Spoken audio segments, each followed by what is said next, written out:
Hello and welcome to the third round of the 2014 Virtual Supertech Series.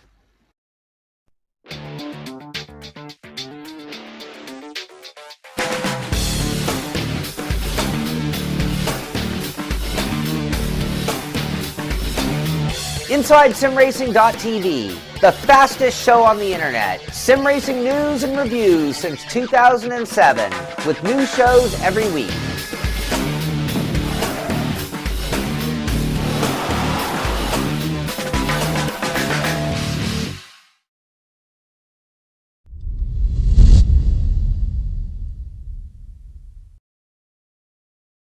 Hello, I'm Ryan Callan and welcome from Fuji for the third round of this 2014 VSS Championship. The season so far has been full of intrigue and plenty of action. And here joining me once again for this broadcast is Mr. Scott Woodwiss. Welcome, Scott. Yes, thank you very much, Ryan. Good evening, everybody watching the broadcast either live or back on YouTube.com. Fantastic to be back once again, and of course we're at a rather intriguing circuit. We're at another classical circuit, as we have been before with the Virtual Touring Masters at Spa 88. We're here at another historical circuit, and we've gone to the Far East. We've decided to take a trip to Japan, and nice to see we're here at round 3 at the historic Fuji layout, which is going to be pretty intriguing. Very fast, a couple of heavy braking zones, but should be pretty good because it's certainly going to be a lot of slipstreaming and a lot of possible overtaking, which everyone seems to love. They do indeed, of course, and plenty of overtaking is what we saw at Jerez, especially in that second race. So far this season, the stories have been dominated pretty much by THR and the precision fallout, Scott, haven't they? And the precision fallout has really benefited other teams. It certainly has. Of course, Alexander Lauritson's now moved across to THR Purple, where he has been fairly successful. He took his first VSS victory last time out in race 2 in Jerez. Also, we've had John Monroe has also jumped ship across to Aerostream, and he's actually benefited them at no end because he's actually been one of the fastest people in practice, along with Ryan Walker, who both have been running very, very well. They've been doing a few tweaks with their differential settings along with their base setup, and they've had some very positive results, which is absolutely fantastic. Of course, Simon Keeloff does still race, but he's racing now as an independent because now his reputation precedes him, and he's not here for this event, we believe, but still means that the likes of Alexander Lauritsen and John Moreau can capitalise on that very much.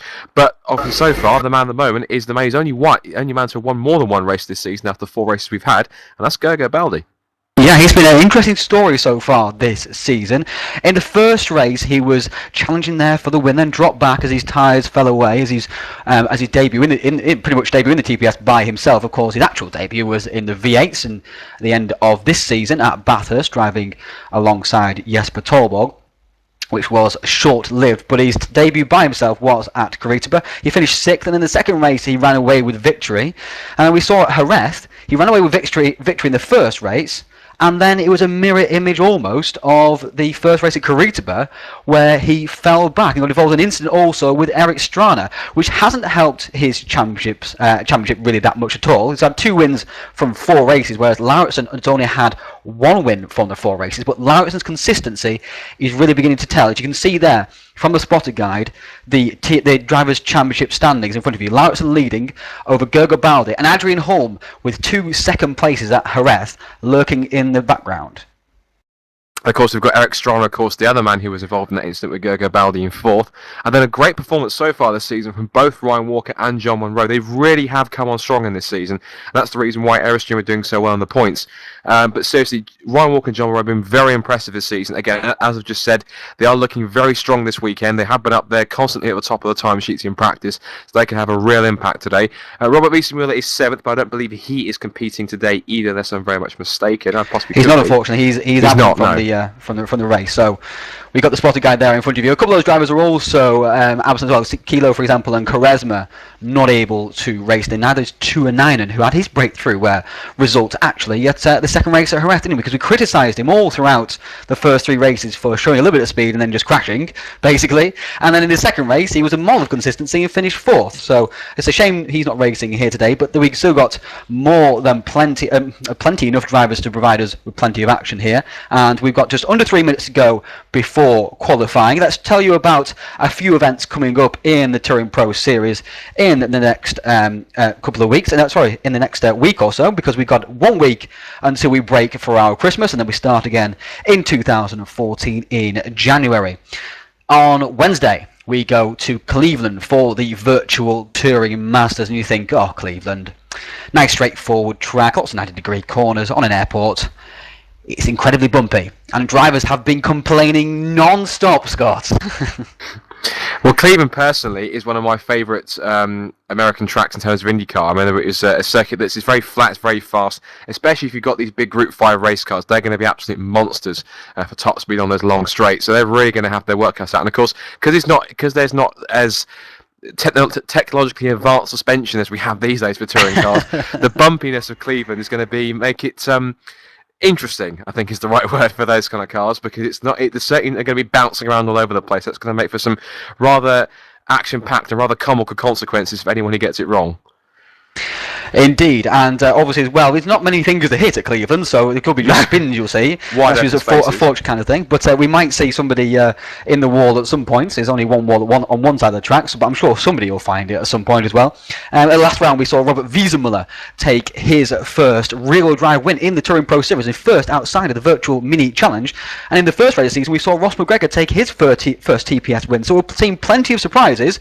And also, Matt Richards took his first podium at Salzburg Ring. So it's really a very, very interesting championship at the moment.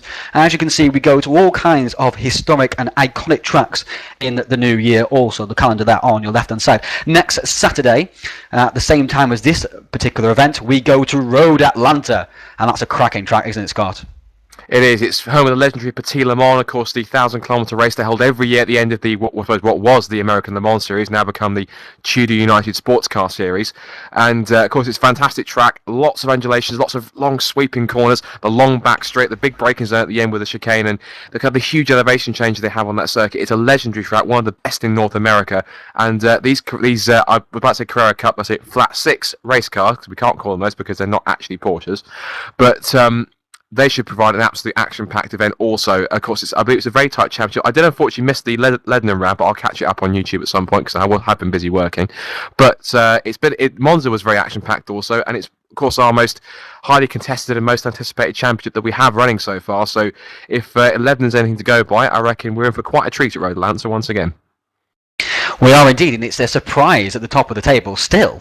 Diogo Silva and Chris Butcher are first and second in the championship, despite none of them really threatening to take a win this season so far. Gollenbeck and Heinemann and Toba Davis have all been under strife from the stewards at some point as well. Heinemann hasn't been, of course. We had a retirement at race 1 at Monza, which has set him back somewhat. Speaking about YouTube, Scott was just speaking up YouTube there. You can follow us on youtube.com/TouringProSeries. Click the subscribe button. You never miss a broadcast ever again. And Facebook.com/TouringProSeries. Give us a like. You can also follow us on Twitter as well. We're about to go into qualifying here for this first event in GameStop car. First event at Fuji in the virtual Supertech series. And your predictions for this qualifying session, Scott, looking at the pre-practice times, who's going to come out on top? Just looking at the practice times from also from this session, and a couple of guys who actually jumped up there who were looking pretty surprising. A few guys that jumped up. I did see Eric Tavita was the second quickest at the end of that practice session, so he's definitely sprung surprise. But I think that for ultimate pace for lap times, I think really it's the man who was our favourite for pole position last time in Jerez. I'd probably say Alexander Lauritsen. He's the man on form at the moment with the winning race 2, and of course he was very quick in qualifying back in Spain. So I reckon possibly he is favourite once again on the long straights and fast sweeps of Fuji. Indeed they are. And do you think, Scott, we'll see any team drafting here at this round with that very, very long straight? Remember, this straight is 1 kilometre in length.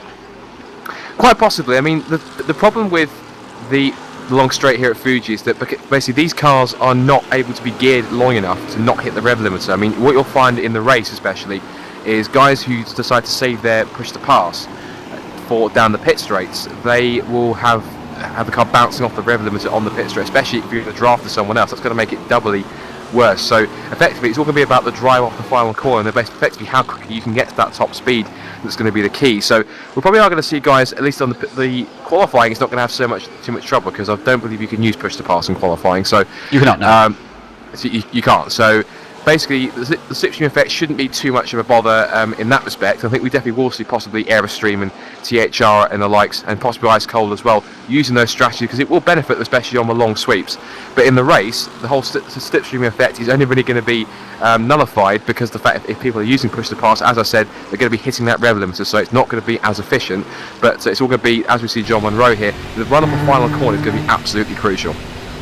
Absolutely, and here we are now on this final corner, coming down this very, very long straight. Absolutely nothing for you to do as a driver other than keep your foot planted to the floor and click through the gears as we now cross the finish line. The finish line is a long, long, long way down the straight. Unusually, of course, the straight is very long anyway, so I guess it would be long down the straight either way, but it's a long run to the line, so if you do get a run out of the final corner on the last lap, you've got plenty of time to make that pass. And as you can see, this wonderful circuit as built by the Virtua LM team, and they've done a great job with this Fuji layout. And you might be thinking, why on earth are we driving? Monroe makes a mistake immediately on his opening lap, so let's check in with Alexander Lauritsen. Go the right way on the field. Here we are. Here's Alexander Lauritsen. He's going now down towards the chicane. We saw Monroe make that small mistake. That Suntory, this area of the track is called. Very creative names here, Scott, aren't they? They are. I mean, the first corner is called Daiichi, which we had loads of facts about, but they're so boring we didn't actually want to tell you much about it because it's some kind of pharmaceutical company, which we'll leave it at that. But yeah, it's intriguing company which is situated here in Tokyo, and that's pretty much all there is. We've got the hairpin, which is separated in two names, hairpin. Then you've got the... Guess which corner that is? The one that's a hairpin. The corner we just went... Oh, before that was 100R, which is probably just the radius of the corner.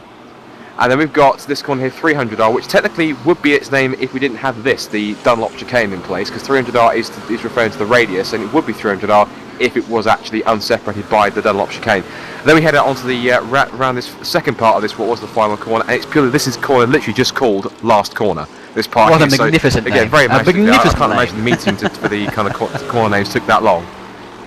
Well, let's have a look here. I'll go drafting down the straight. So what should we call this final corner? Last corner? That's fine, we'll go out the pub then. I'm going on break.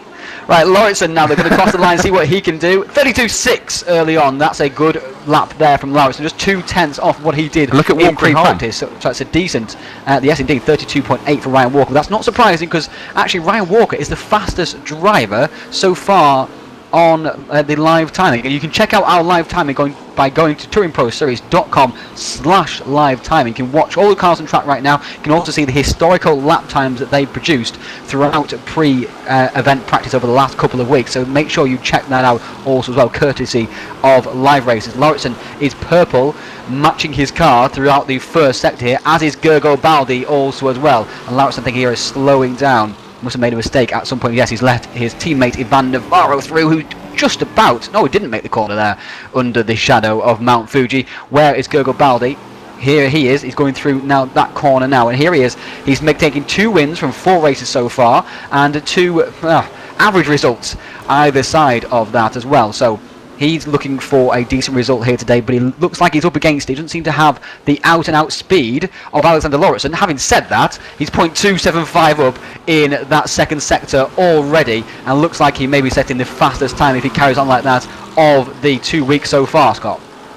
Yeah, but the thing is, we saw in practice, we were watching yours beforehand, is that the drivers seem to be fairly quick in the first 2 sectors, but it's this last sector with the Dunlop chicane and onto the final, through the last corner, which drivers seem to be losing quite a lot of time, maybe because of the fact they're not getting a draft, maybe the fastest time in practice was set with a draft, but we'll find out exactly where this is going to place Gergo Baldi as he heads across the line, and he goes first. Look at that, almost just under a quarter of a second, so he only lost 0.03 of a second in that final sector.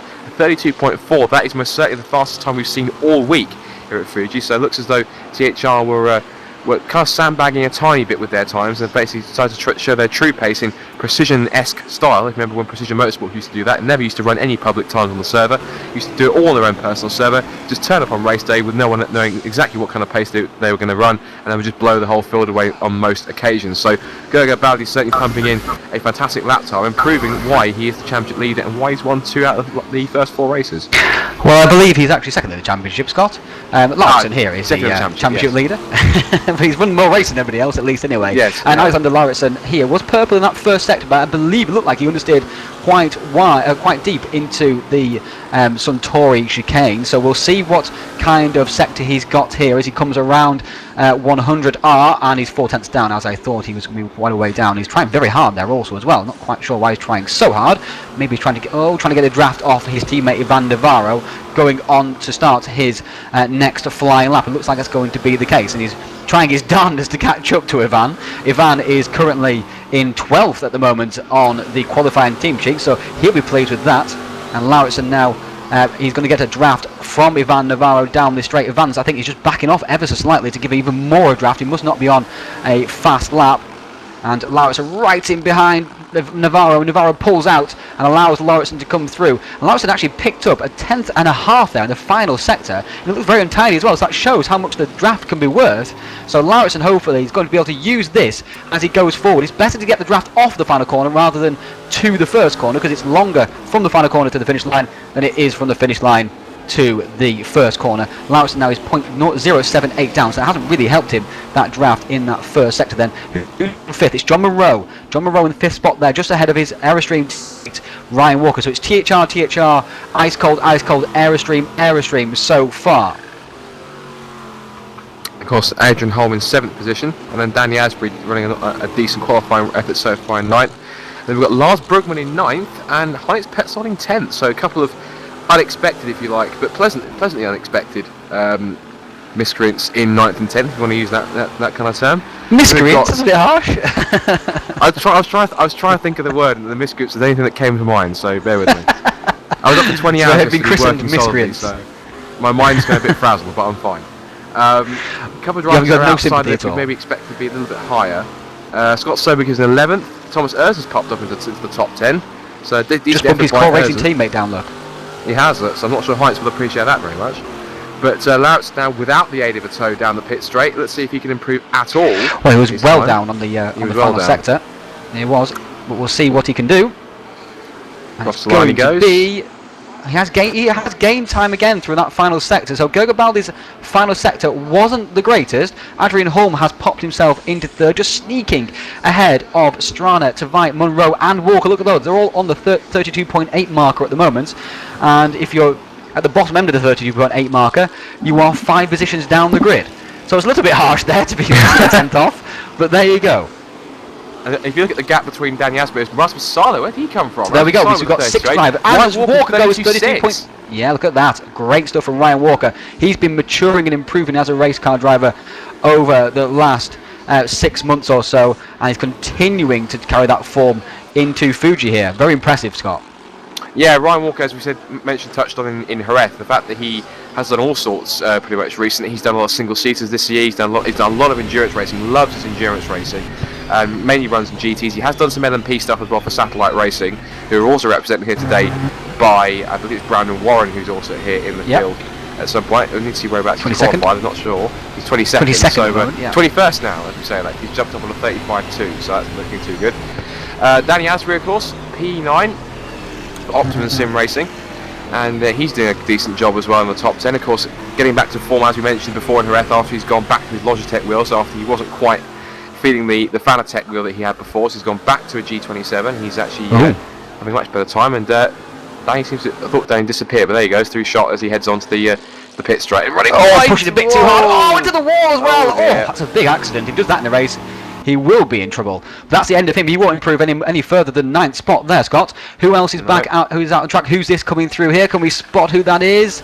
92. That looked like Salo to me. It was indeed Salo. And where's Salo going to slot in? Will he improve? Here he is, about to cross the finish line. And he does not improve. He stays 5th at the moment. So it's THR. Aerostream, THR. So it's a good job Ryan Walker's in there. So we'll be a 1, 2, 3, 4 for THR at the head of the field. We saw that actually at Jerez, didn't we? With Baldi, Lauritsen, Holm and 2 and 9 in those 1, 2, 3, 4 early on in that race. As Navarro goes into 16th, Matt Rich is on an improved lap at the moment. He's looked really quick throughout pre-practice, but I noticed he only got very late. Tveit goes second. What a fantastic lap there from Eric Tveit, just behind Gergobaldi. He's going to be on the front row here. In fact, that's fantastic. Gergobaldi, incredible time. That was incredible. Matt Richards here as well. Is Lauritsen on a lap because he's put at the moment? Is Lauritsen We'll have to catch up with him in a second. I don't think he is, but we'll soon find out. Matt Richards will go across the line. Will he improve? He doesn't. He goes 15th. He'll be very disappointed with that, considering his pre-practice pace. And Lauritsen does not improve. No, he stays in that 3rd spot. It looks like everybody has now finished their laps. So congratulations to Gergo Baldi. He just about held everybody off, and it was that fantastic middle sector there, Scott, that got him that result. It's quite middle sector is very, very crucial. It's where the bulk of the corners of the circuit are, because of course the first sector is mainly kind of a long straight, the hairpin at the end of the pit straight at Daichi, and then you've got the Suntory chicane through there. You can. I think if you've got a good car that can handle the type of corners that are in the middle part of the lap, then that definitely is a benefit. It seems that Gergo Baldi's got a setup which does seem to benefit corners such as 100R, the hairpin, and the run then down towards 300R and Dunlop, which is where the second sector ends. So I think we'll see if Gergo can do a repeat performance of the times when he has dominated the one race in which he's been at the front and been very commanding. I think he possibly could do that again, although if that's the case, you have to say it's quite ominous, the fact that he's going to try and make it a hat-trick of where he dominates one race and then makes a hash of the second. It seems to be the case, doesn't it? So if you just put together in a solid weekend, he could see himself accelerate away in the championship, don't you think? Even go to the top of the championship if Lauritsen doesn't have such good fortunes. But Lauritsen, of course, is up there in P3. You've got Ryan Walker alongside him. Ryan's actually got, of course, John Monroe in 8th, so not too bad. And then the next, I'm trying to look down the order for the next Airstream car, which I believe, correct me if I'm wrong, I think is it Matt Richards? Or is it Heinz? I think Matt Richards is the next one, isn't he? The next one, in what, sorry? The next Airstream car. Well, Heinz Petzold's driving for Core Racing, so it would be Matt Richards. Matt Richards, yeah. So 4th, 8th, and 15th. That's not too shabby for Airstream. I think they probably expected a little bit more maybe from Matt, or maybe Matt was possibly, but still, Ryan and John have been, as we said, on fantastic pace all of pre-practice. Definitely going to be dark horse. I think if Ryan can get himself in the front, he's got a definite contention for a podium, and John, if he can get a good start, possibly a top 5 also. Aerostream could be on for some really good results here today if they can keep it together and not get caught up in any squabbles in the first couple of laps and come off worse. Absolutely, and rounded out the bottom of the field there, Martin Blaze and Marcelo Tocco. I know Martin's a bit of difficulty practicing this week because he's had some builders in fixing his bathroom, and he's been very distracted by that. So hopefully he can put together a solid result here today. Marcelo Tocco also as well. So it shows some improvement at Jerez, but unfortunately found himself involved in a couple of incidents and penalised by that as a result. Scott Serbic will be pleased that he's matching Matt Richards in this particular event, and Lewis McGlade up there in 14th spot. Yeah, Lewis, he was actually commenting with me earlier on the Virtual World Endurance Championship, and he actually remembered we both had a couple of hours, and he remembered I've got to shoot off and do practice for VSS. So he's done that, and I have to admit he's actually done a really good job. He had a really strong outing in Jerez. He had 2 really good runs, kept out of trouble for the most part, and was able to get up there and finish inside the top 20. So credit where credit's due. Lewis is getting better and better, and now he's up there in 14th. I think actually he should be very pleased with that qualifying. That's probably one of his best ever qualifying efforts of any sim racing kind. So good job on Lewis to actually get that practice in, because it's worked wonders. So 14th is really great, and if a few of the guys in front of him have poor races and possibly fall by the wayside, keeps his nose clean and keeps the other guys behind, could possibly sneak in a top 10 if he's keeps himself out of trouble.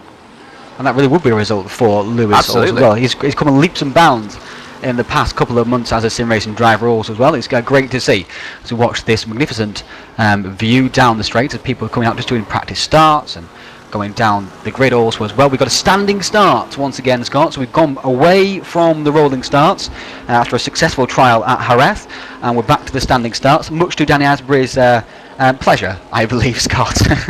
Yeah, well, the problem he had in the first race is that he was expecting a rolling start and he didn't get it, which is the reason why he, and I think it was also Simon Kilov, also ran out of fuel on the last lap, which is quite heartbreaking after a difficult one. But yeah, I think the standing starts went down really well with the drivers back in Jerez. I think they were very impressed to see that, because the rolling starts are kind of, they're 2x2, you have to form up, and it's kind of just judging, the front, you have to wait for the lights to go green, of course, and then obviously then put your foot on the throttle, and you're kind of waiting on the guy in front to basically to get the go-ahead and basically to watch his jump, but also you've got to keep one eye on the lights. Now, effectively, all you've got to really do is keep your eyes on the lights, build the revs up, and then just basically just make sure that you're ready to go when the lights go green. So the standing start's always pretty good. They work very well in obviously in touring cars like BTCC, obviously World Touring Cars, and of course Viet Supercars as well. Viet Supercars never use rolling starts, but yeah, this should be pretty intriguing to see how this plays out. Actually, Viet Supercars this season have been using rolling starts. They do because they have the 60-60 races, don't they? The 60-60 sprint event, half-time races. Which were rubbish, by the way. I don't like the fact that you do 60 kilometers, stop, and then do 60 kilometers again. Might just have the race, normal race. I thought it was a motor race, not a football match. Exactly. There's no need for half-time oranges, is there? Yeah, there's no half-time origins and no half-time team talk, I don't think. Well, probably there is. I think they have scrapped that. They have scrapped that for the 2014 season also as well, which is good to see. So we're about to go into the race here. Scott, who's your prediction for this race win? As we're going to go through the formation lap here in just a second. I think possibly again. Well, provided he did this in race 1 at Jerez, if he can do exactly a repeat, probably Gergo Baldi, I would have thought again, to grab his 3rd win of the season. I think if Lauritsen can get a good start and moves way past De Veit and start challenging Gergo, obviously without trying to take him out, I think Lauritsen and Baldi could have a great scrap for the victory if Lauritsen is able to stay on the pace of Baldi. Because remember back in race 1, you had Baldi was leading and Lauritsen was second. He wasn't really that able just to get close enough to challenge Baldi and make it past him.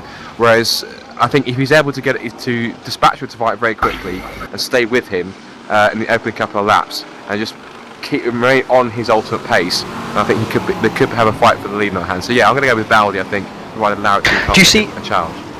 Do you see any tensions appearing at some point in this season in the THR camp, with 3 of their drivers going for that title, and they seem to be the most dominant drivers also as well? Well, we've had situations like this, for example, in the Virtual Mini Challenge last year when we had Chris Butcher and Robert Wiesenmüller going for the championship, and they're both direct teammates in THR Red. So, it's and we had similar situations also with the Torres Le Col Clears when they're battling for second between Davis and Tolbert. Inter-team squabbles with THI they're no strangers to that. They have done it before, and I think they're sensible enough, and they've got enough experience in TPS and in the touring car sector to know how to handle it. So, I think they should be fine as long as both Baldi and Lauritsen go about it sensibly. I believe they would be because they're 2 very fast, I think very capable sim racers. So I think they'll be fine, just as long as they don't let the battles get to their head too much. Well, hopefully that will be the case here as everyone makes their way past that wonderful looking Mount Fuji there, and hopefully we'll see some explosive action here today, Scott. Oh, there you go. As a pun to start this we're away. We like. I'm sure people could have seen that one coming, couldn't they? Really? Quite possibly. I got more fire in the. Hopefully, Gergo Baldi has fire in his belly for this event as well. Oh, he's got it there again. He's gone there again. It's going to be a heated battle. Oh, right, okay. We move on from that now. Gergo Baldi's going to move around the last corner. It's called last corner also as well, so we're completely right on 2 occasions with just 1 phrase there. And Gergo Baldi's going to come round and form up for this grid also well. Standing start, like we're saying. Eric De Veit there. We've not spoken too much about him really, apart from that qualifying session. How do you rate his chances of winning this race and winning his first VSS race, remember? Well, of course, he's won races in the past. Of course, he took a victory in the Virtual Touring Masters earlier on this year, didn't he? In the Rover, I believe it was, at Salzburg Ring. And he's still a young talent. Of course, I think he's 15 years old. He's incredibly talented from of course the Norwegian. So I think if he can, again, same with Lauritsen really. If both those guys can keep on the ultimate pace of Baldi and keep him honest, and keep in close enough proximity to mount a challenge, I think we could possibly see either a 2-way or even a 3-way scrap for the lead, providing that we don't have any first lap antics, and they can all get through safely. And if those guys, as I said, can keep up, because that's the main thing. Because Baldi, when you wind him up and get his race pace on, he is very tough to beat. So it's all down to whether they can keep up with the Hungarian on pole. But cars are gridding up, so I guess we're about to find out in a couple of moments. I mean, the tension is bubbling up, if you like, in some ways. So I thought I'd have a go. That was terrible. That's very good. That was better than mine. I like that. Was it? So Gergo Baldi's on the grid now. Then we're about to get started for this race, and everyone's gridded up, about to head off to that first corner. That first corner is so crucial as well, of course. Oh, and who didn't get away there? That was Sorrell hasn't got away, and who stalled? That's John Monroe has stalled on the grid. As a result, I'm sure somebody behind us hit him also as well. As a result of that, somebody didn't press accelerator whatsoever, and Baldi is now headed towards the first corner, and he leads around the first corner also as well. It's divided second with third, Lauritsen. Fourth is Heinz Petzold. How about that for a start? Up from 10th on the grid, up to 4th spot. Petzold there is looking for his second Touring Pro Series podium with the result of that. So Baldi from Devite from Lauritsen. What has happened to Salo? He's back in 7th. He must have been Adrian Holm that stalled on the grid, in fact, actually, because he's now in 9th spot. Disaster there, really, for half of THR. There's a couple more cars off in the background at Suntory. Scott Sovic, who actually was involved in that accident and lost his front end completely, has spun up at Suntory corner. That was contact, I think, with James Fellows up at the chicane. But yeah, what a very messy start, and of course, but like I said, incredible start from Heinz Petzold. He was something like 11th on the grid, wasn't he? No, he's up to 4th. That's an incredible getaway from the South African. As I'm now watching my other screen. Yeah, we got this is Navarro. Navarro's he got some damage, and he's very difficult to get back to pits, and he's out of the race. And also so Brandon Warren out of the race as well. What's happened to him? Scott Sovic's car is very, very bent. There it is. That it looks like a hot rod. 1930 start. And he's collected his teammate as well, of course, and Toko's out of the race already. Deary me. Deary me. People just cannot drive on the opening lap of this race, as Baldi's still leading, but Lauritsen is now challenging to fight for that second spot, as he's on his inside now down towards the first corner. Of course, it's a hairpin. It's difficult to get the braking right for it. Who's going to be braver? Is it to fight Lauritsen on the inside? He's squeezed down the inside. He's made the move stick. That's good driving. Tvite's coming back at him though, and Tvite has to settle in behind, unfortunately. So Petzold there is still in a strong 4th. He's pulling away from this big battle in behind. Ryan Walker is heading up at the moment. He's got Sarlo, Holm and Richards right behind him. So that's a THR orange sandwich in an Aerostream bread. Okay. Oh, and there's Strana. Look at Strana forcing his way up the inside of Matt Richards on the exit of Suntory chicane. Put a bump over the curb, but it didn't work because he had to back out and allow Richards to retain that place. We're now looking out the side of number 15, Eric Strana, one of the, as you could say, I guess he is still almost informed drivers in Touring Pro Series, especially the latter half of the season. He really, especially the summer championships of the Clios and the V8, incredible form he put in, and he's kind of tried to carry that over, of course, to championships such as the Minis and also the virtual. Also, he's played racing the virtual Crows and here in the virtual Supertech series as they head now down towards the Dunlop chicane.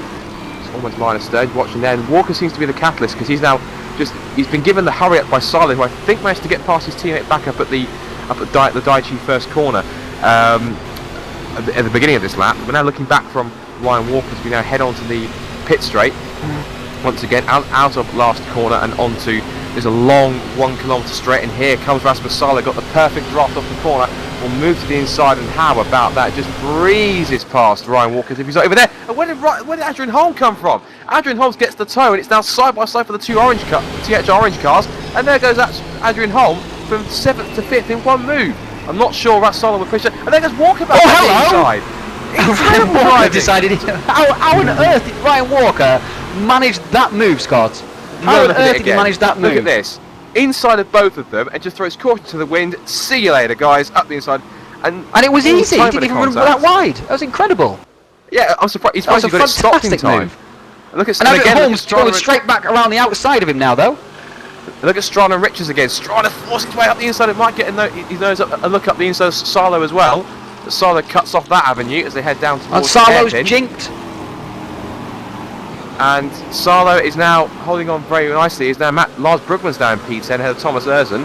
And Danny Asbury down to 12th, so he's actually had a 4-star. John Moreau down to 13th after starting 8th on the grid. Remember, he hit the back of Salo or Holm, who stalled on the grid. Salo touched Walker.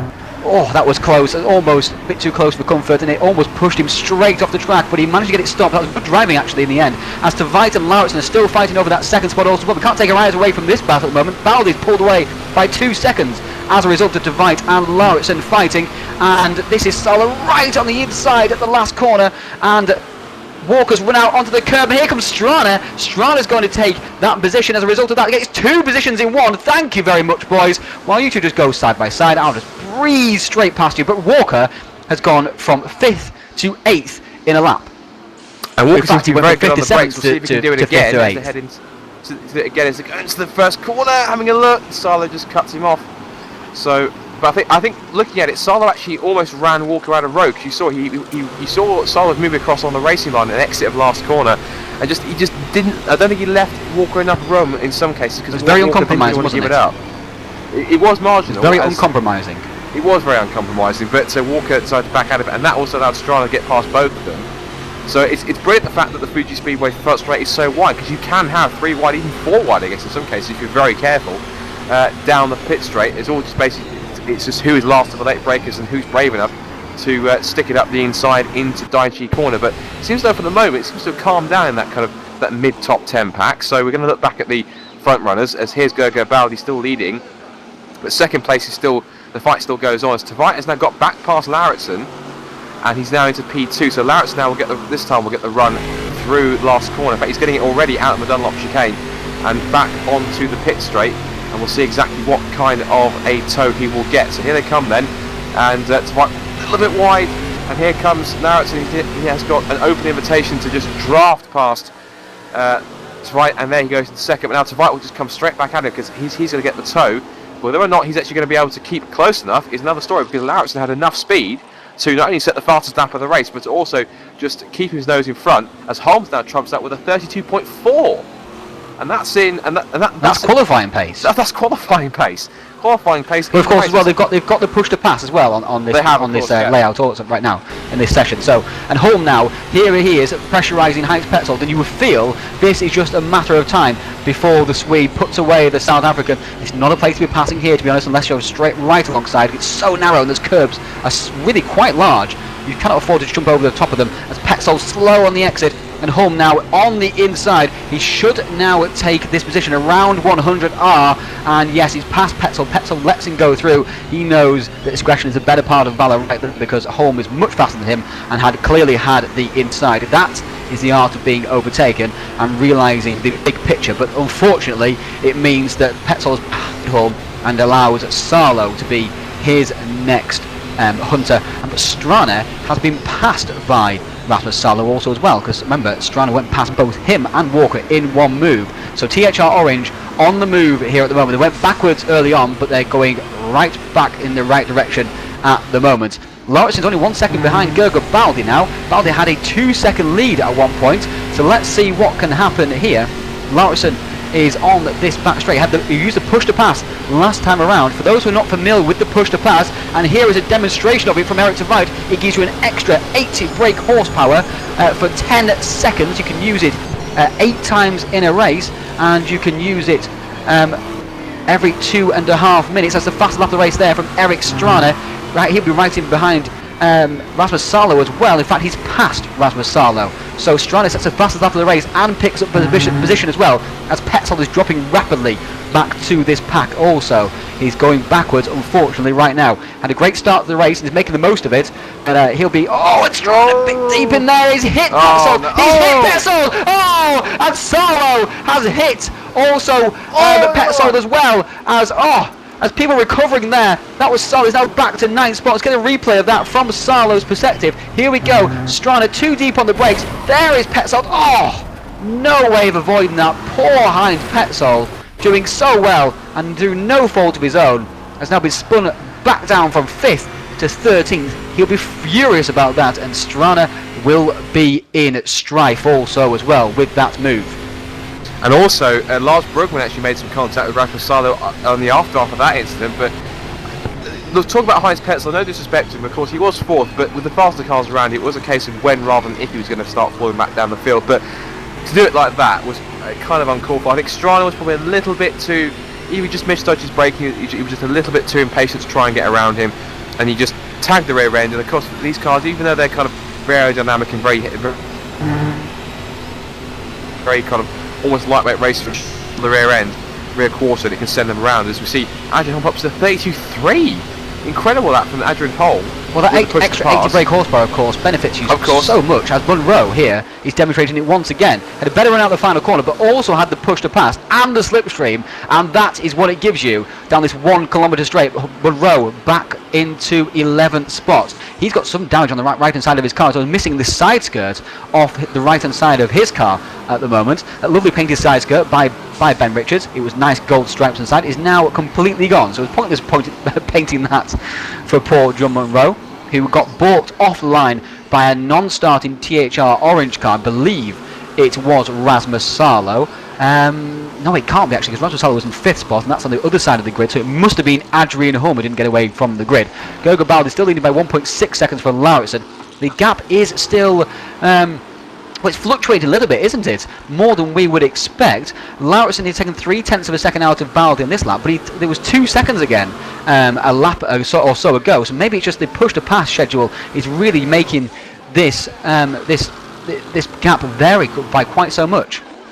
Yeah, well, as like we said just beforehand, if Lauritsen can keep on the ultimate pace of Baldi, which he's just about doing. I mean, it's 1.3 seconds, but I mean, depending on, as you said, the push to pass schedules and how these guys are using it, it's obviously going to differ in terms of, Baldi can pull away for a second and get the gap, then Lauritsen can pull it back, and it'd just be toing and throwing. So we'll have to see exactly how that's going to play out for the rest of the race. Because we asked to look, we've got look at this battle as well. Look at that.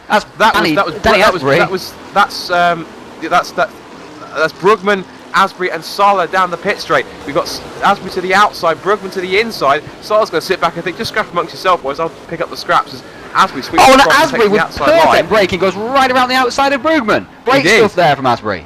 That's great stuff there for number 34 Peugeot, as now Brugman's now has got Rasmus Sala, and also now John Monroe. John Monroe has sailed up to the back of Rasmus Sala after his move on Thomas Erzl a couple of laps ago, as Sala locks up the outside front into Suntory. He clouts the curb on the exit through the second part of that chicane, and that now gives Monroe the chance to possibly put the Finn under pressure for the second part of this lap. He's looking at that, he's forced Sala. Oh, Sala wide, look at that.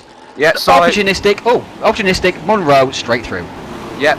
I think it was purely just Monroe putting Sala under pressure there, and of course that's just allowed either that or possibly it's Sala carrying damage as a legacy of the contact with Heinz Petzold. That's true. Straight in the side. Straight in the side. There was a sucker punch right into the right-hand side of poor Heinz Petzold's Chevrolet from a core racing, and Heinz is still running, but he's down in 13th place and just falling away slightly from his teammate Thomas Erzl, who is just behind these guys. Looking back at the rest of the field, Lewis McGlade, he did qualify 14th, down a couple of spots to 16th. To see Jonathan Osserclint is in the pits for possibly some reason. Possibly he's had some damage from some contact or a spin at somewhere. But we continue to now look at John Monroe, who's all over the back of Lars. Talk about aggression. Again. And here comes also Sala again, so we're going to go 3 wide once again. Sala, look at that! Oh, good push to pass effect. My goodness. Unbelievable. Like a rocket That ship. is push to pass at its most effective. Push to pass. Unbelievable. He got a great run off the final corner. These two were battling away, and Salas went, alright then. You keep doing that, goodbye. And Monroe on the outside of Brugman. Brugman was quite justly compromising there and didn't allow Monroe to just drive right around the outside of him. So Monroe looking for a way past here. Hopefully he doesn't do the mistake Strana made on Petzold into Suntory, and he doesn't do that this time around. Let's go back to the front of the field then, as Gergo Baldi's still leading, but look, Lauritsen is much closer, and if these two get closer, that means De Veit gets closer also as well. And Adrian Hulme is also closing on this group. There's 8 laps to go, so if they have a little bit of a scuffle, he's not out of this yet. And of course, as I said before, if these two start to continue to battle, it's going to just bring Eric De Veit back in. So he's not too far away. He's just there in the background. He's only 1.5 seconds away from the lead. And this is perfect, here. Scott. This is perfect. This is perfect. Here he comes. So this is now the chance for Lauritsen. Then he'll go to the inside this time. How defensive will Baldi go? I think they're both on push to pass. Look at that, because he's not actually getting that much of a slipstream. Either that or he's hanging back, just forcing him under pressure. Just kind of sitting there thinking, I'm just going to see if I can make you work and make you sweat for a bit. And I think either that, or Lauritsen timed his push, or Baldi's timed his push to pass, because he just pulled away at the second half of that straight under brake. He did, yeah. It was very interesting, wasn't it? Very interesting. There's not much strategy in the push to pass, but pressing it a little bit later down the straight really actually helped Gergo Baldi there. Lauritsen pulled up behind him, and then but Baldi obviously pressed it a couple of seconds later and then pulled away into the braking zone. That was interesting. I think possibly Lauritsen used it through the last corner and also the pit straight. Effectively, because the slip, they're probably possibly both of them on the limiters. Maybe Lauritsen was, but just couldn't really want to be sat there, literally tapping away at Baldi's back bumper. And Baldi thought, right, okay, then you're going to try and put him under pressure. Have this, push the pass, and just drove away from him on the second part of the straight, and that allowed him to get a small bit of a gap. You can see Lauritsen for that second part, just be able to close him once again and just stay on that rear wing of Baldi to keep a little bit, to keep looking in his mirrors a little bit more. And I think now Lauritsen will see, right, if you're going to use it down the second part of the straight, I'm going to have to try and get you before you get a chance to use it. But of course, if Baldi's going to try and just get it back again, we'll have to wait and see. So and Baldi ran deep there in the Dunlop chicane, Scott, and De Veit. He needs to do is just hang back a little bit here as those two go side by side, because De Veit will have the push to pass on this lap because and I know he's on a different schedule to these guys, and Lauritsen takes the lead of the race also. Wallace de Veit got here also as well. He's going to gain down the straight. You should see those guys in front of him get larger and loom bigger in this view. I don't think he actually has done it at the moment. Maybe he has it on the next lap. It takes 2.5 minutes, remember, for it to recharge. So no, he must have it on the next lap because I know he's definitely on a different schedule, or at least he was at the start of the race. But Lauritsen now leads, and you think this means, this was seeing the momentum change in this championship. It seemed like Gergo Baldi had the pace over Lauritsen, if not the consistency earlier in the season. But now it seems like Lauritsen has both over Baldi.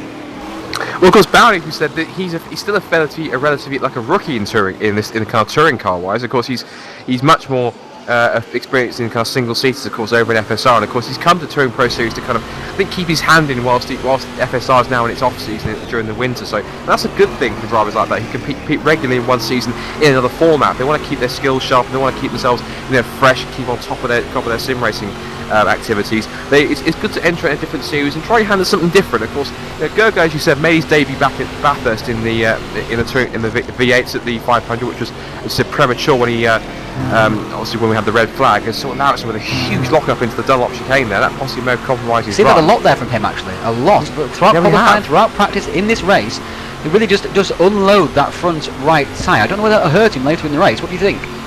It might do. Of course, we've still got another 5 or 6 laps to go, so this possibly could be, unless Baldi's been looking after his tyres a hell of a lot better, it could possibly be the case that it is going to be rather interesting. Now, looking here, I think Baldi possibly, has he pushed the cars now? He must have done, yeah. Look at this, unbelievable. Shoots straight past Alexander Lauritsen and takes the lead of the race once again. So Baldi back in charge.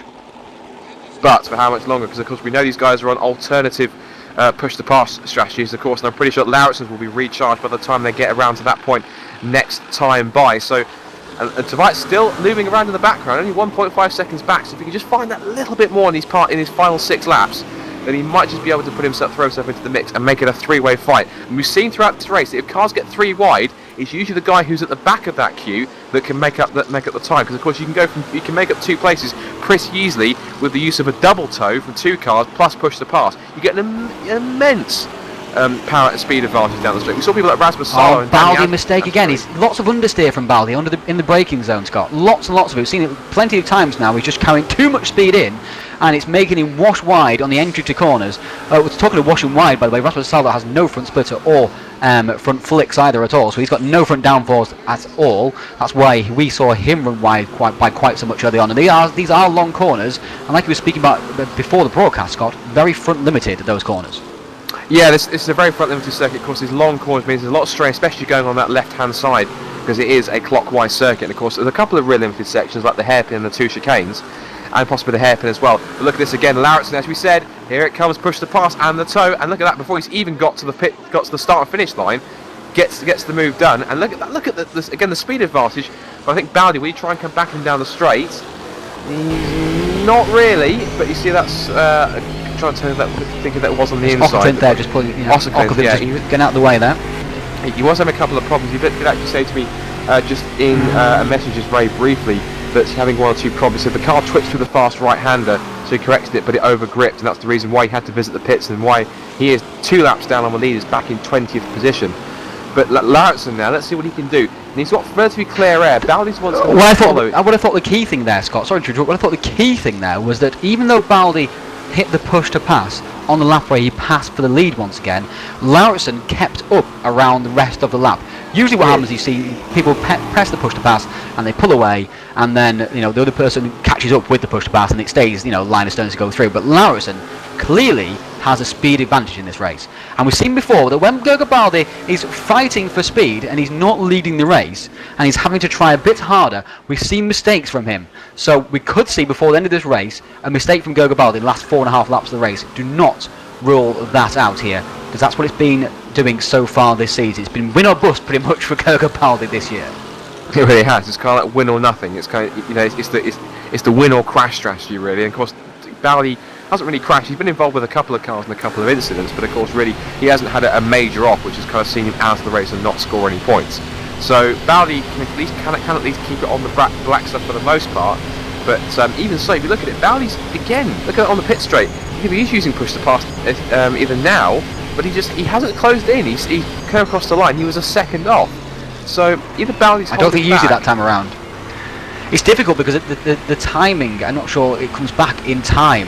So by the time you've used it, you have to do another 2.5 minutes, and it takes just under 3 minutes for you to get around to the final corner once again. So I think sometimes it messes up the schedule for yourself. It's not a case of, oh, I'll use it this lap, miss the next lap, and use it the lap after. It's a case of it being a bit messed up at the moment, just by a few seconds, frustratingly. Of course, still looking at Eric Tveit in third. And again, and that's intriguing. He's always been about 1.5 to 2 seconds away, so he's not been too bad. Yeah, he can't seem to catch, can he? No, he can't. He's, as we see, this is now Monroe trying to make a move up the inside of Erzen into Suntory. And Suntory's, I think actually, Suntory's, Erzen, sorry, he's doing a great job in 10th to kind of uphold core runners after Petzold had his moments after being tapped by Stryer and then just got sucker punched in the side by Rasmus Salo. Back at the Suntory chicane back there, and now Erzen's now having the one that's playing the core train, because now he's got both John Monroe and Lars Brugman in 11th and 12th hot on his heels, with Heinz Petzold back in 13th position after his awesome start before, which see him go as high as 4th. Looking back on the field, Lewis McGlade is still 16th, and also seeing as well Martin Blaze started at the back of the field. He's in 17th place as well. Of course, with Lee Palmer and Scott Slovic on a lap down, and John Noskell 2 laps down, with Brandon Warren, Marcelo Tocco, and Ivan Navarro, 3 casualties from that start line incident, and of course other shenanigans on the first lap. But of course James Fellows also in 14th for Aerostream, and they're rather large contingent of cars. We've got about 5 or 6 cars in this championship, and I think most of them are in the 8 in fact. around the top 10. 8 in fact, of course, and most of them are around in the top 10, which is doing a good job. And Daniel Beck also, of course, in 15th in the other Octon Sim Racing car. Of course, Danny Asbury's up, I think, in 7th or 6th. I haven't seen very much. We haven't seen very much of Danny today. 8th place, there he is. He's kind of in no man's land almost, because he's about 2.6 seconds back on Matt Richards, but he's got a gap of about almost 4 seconds on Rasmus Salo. So really, Danny's kind of not really battling anyone. Really, he's just by himself at the moment. He's kind of, he's kind of just sat there, just enjoying his race and just see if he can bring it home for a solid 8th place.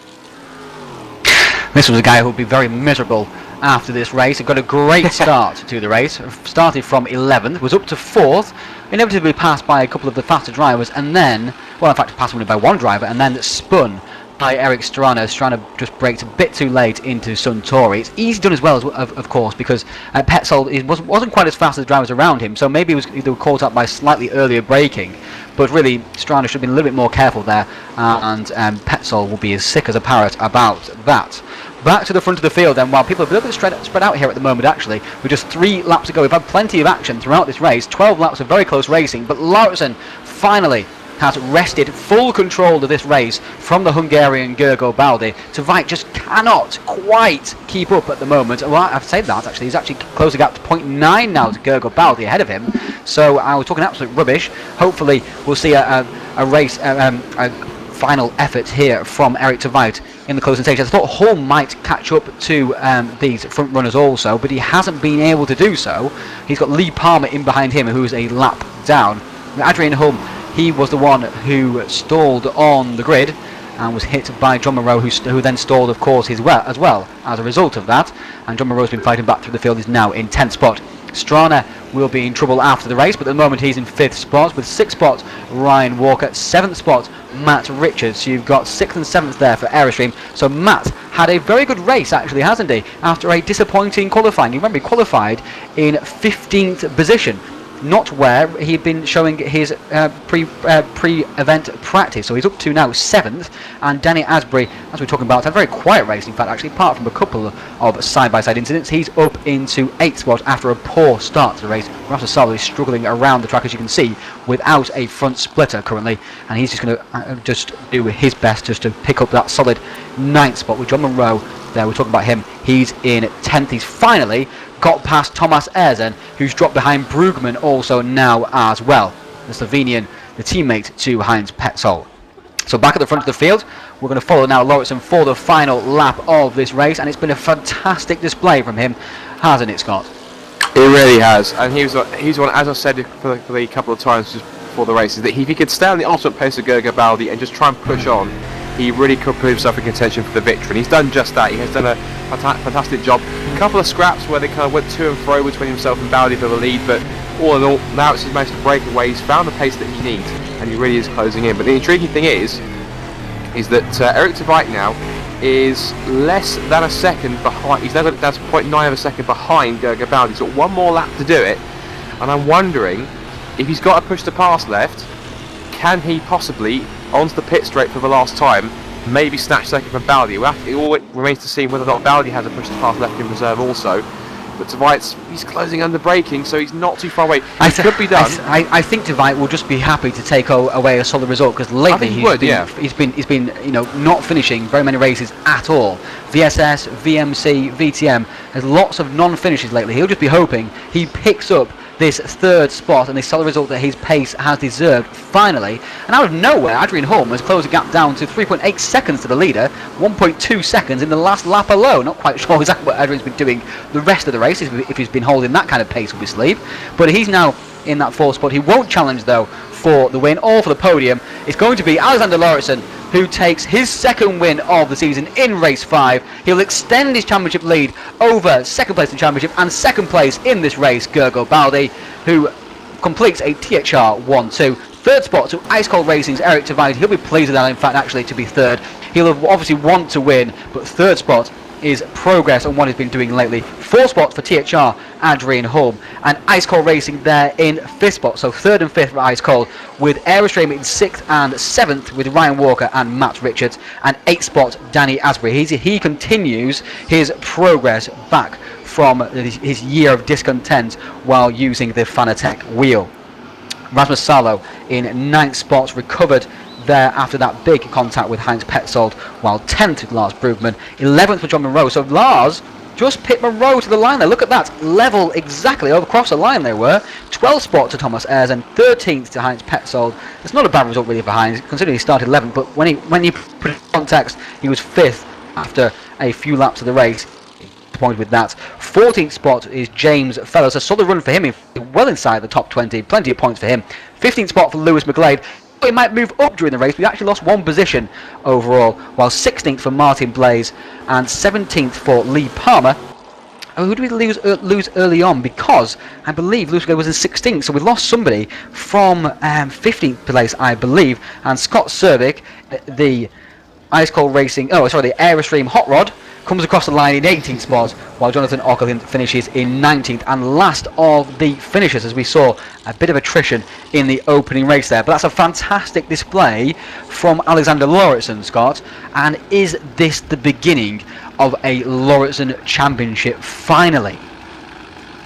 Possibly. Of course, nothing's guaranteed, of course, because we are only at race 1 of round 3. So we just have another qualifying session, another race to go. So Gerger Bowley can always strike back. You can always find a little bit extra in race 2 and possibly make his mark. But I think possibly if Bowley does that, or if these two do once again finish both on the podium again, I think possibly we are going to see Bowley versus Lauritsen and THR Purple versus Red.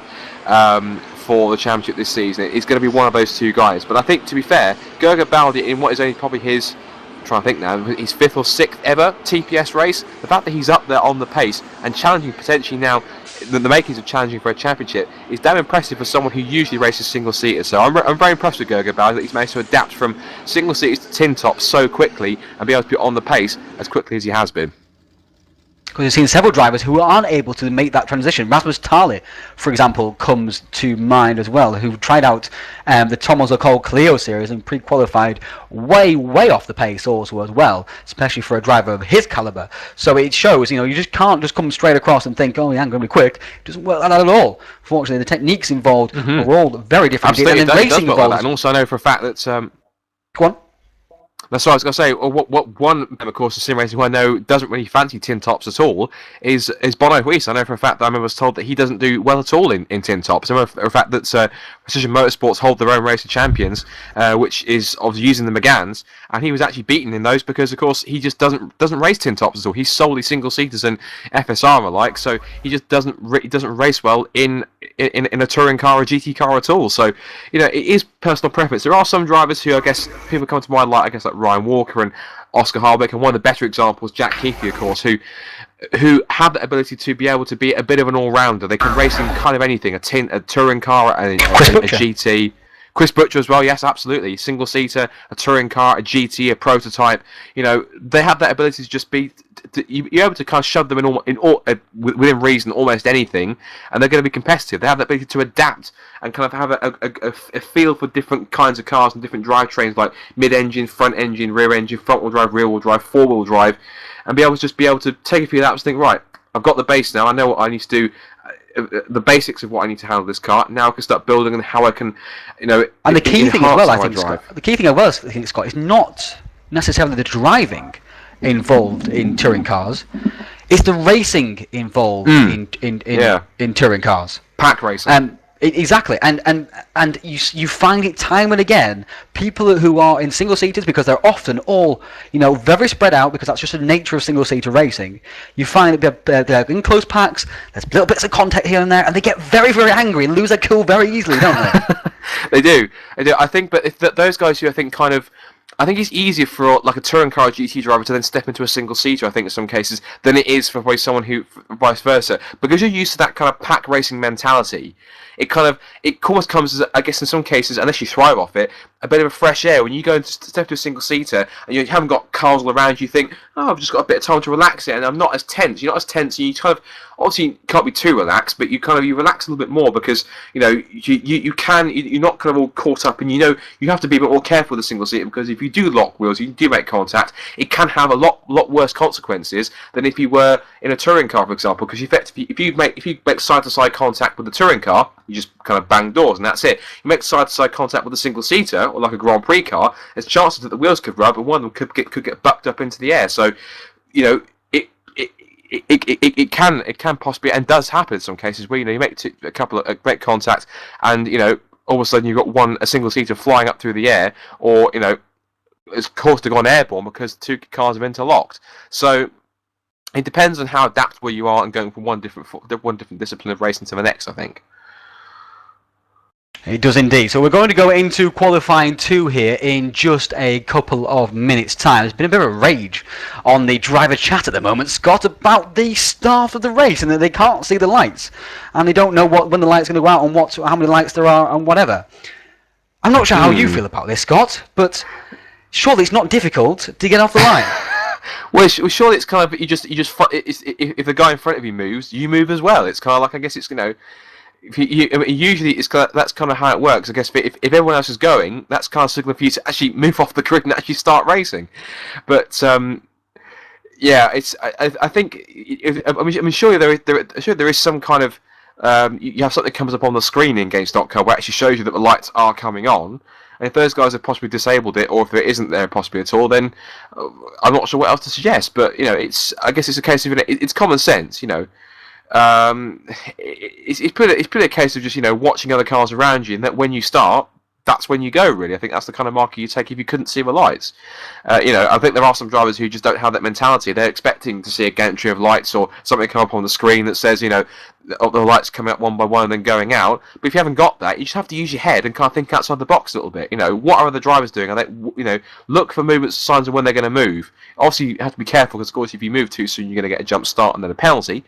So it's just using your head. It's not difficult to judge when other cars are moving. When a car moves off the grid, you go as well. It's not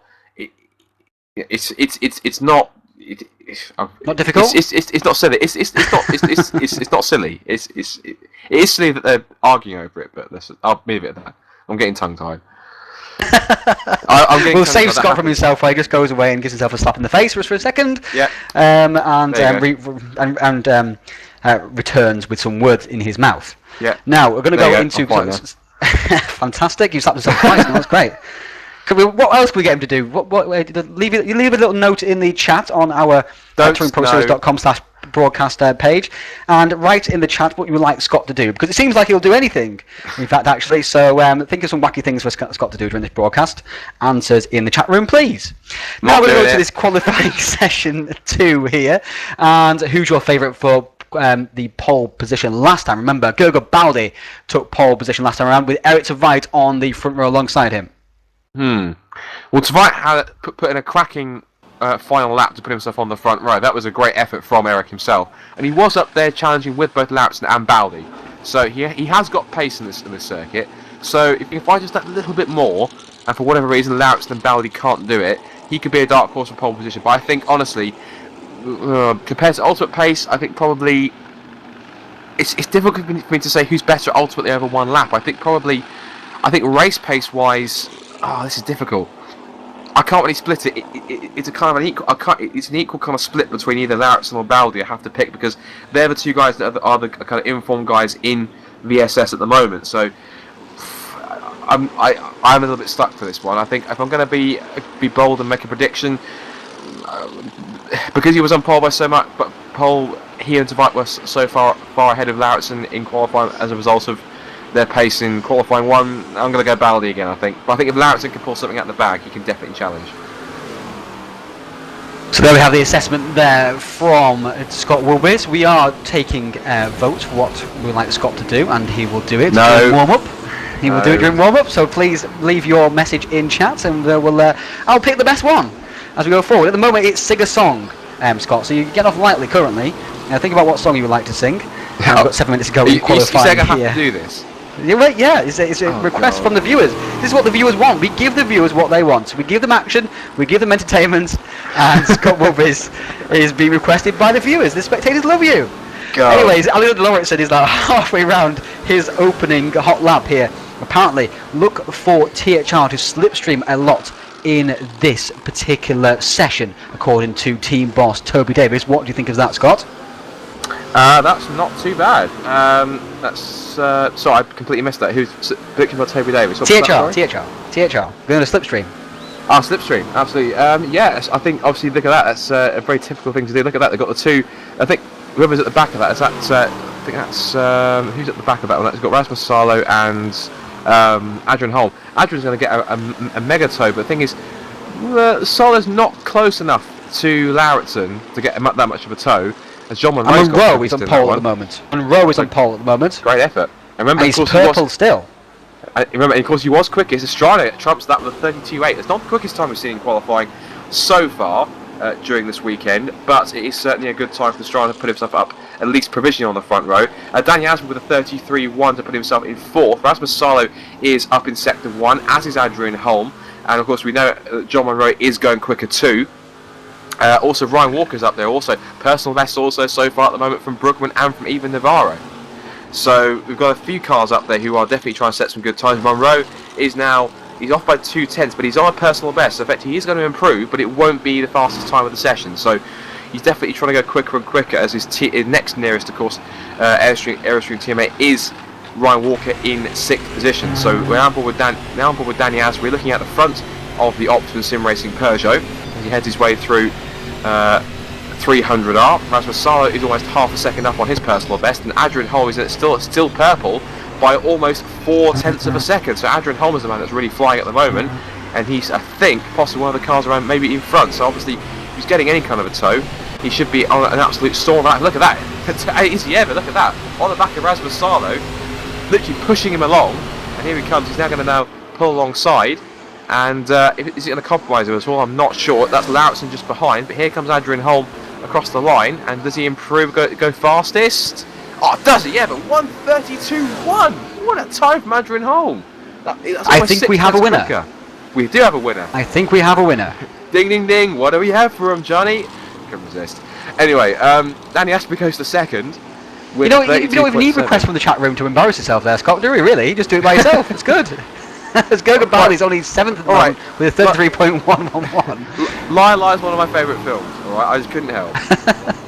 It's a classic. It's a very good film. Holmes going even quicker in that first sector, but I don't think he'll beat that lap time now with that tow he had there. And Danny Asbury is just 600 off a second off the moment. He's on a personal best, as is Erzen and Brugman and McGlade. Petzold goes 10th. He'll be hoping for a start like he had in the first race. Danny Asbury here, he was very gutted at Jerez. He thought he had a chance of taking pole position, but he didn't do it, and he's gone wide there, so he won't do it with that lap either. As Salo now is coming around his next flying lap. Will he get a good lap time here as Holm is trying to lead him around? Sarlo and Monroe, and Lauritsen is still only in 6th spot currently, Scott, but he might get a great slipstream here. Look out for Lauritsen to head up the order.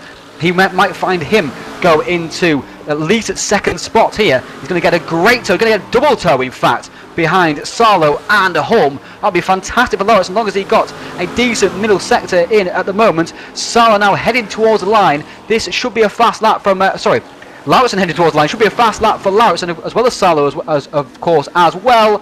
And Lauritsen 32.317, he goes at 2nd. Sarlo has not improved. Sarlo is in a bit of trouble here as Lauritsen escapes just before he takes out his teammate Rasmus Sarlo. That was a timely escape.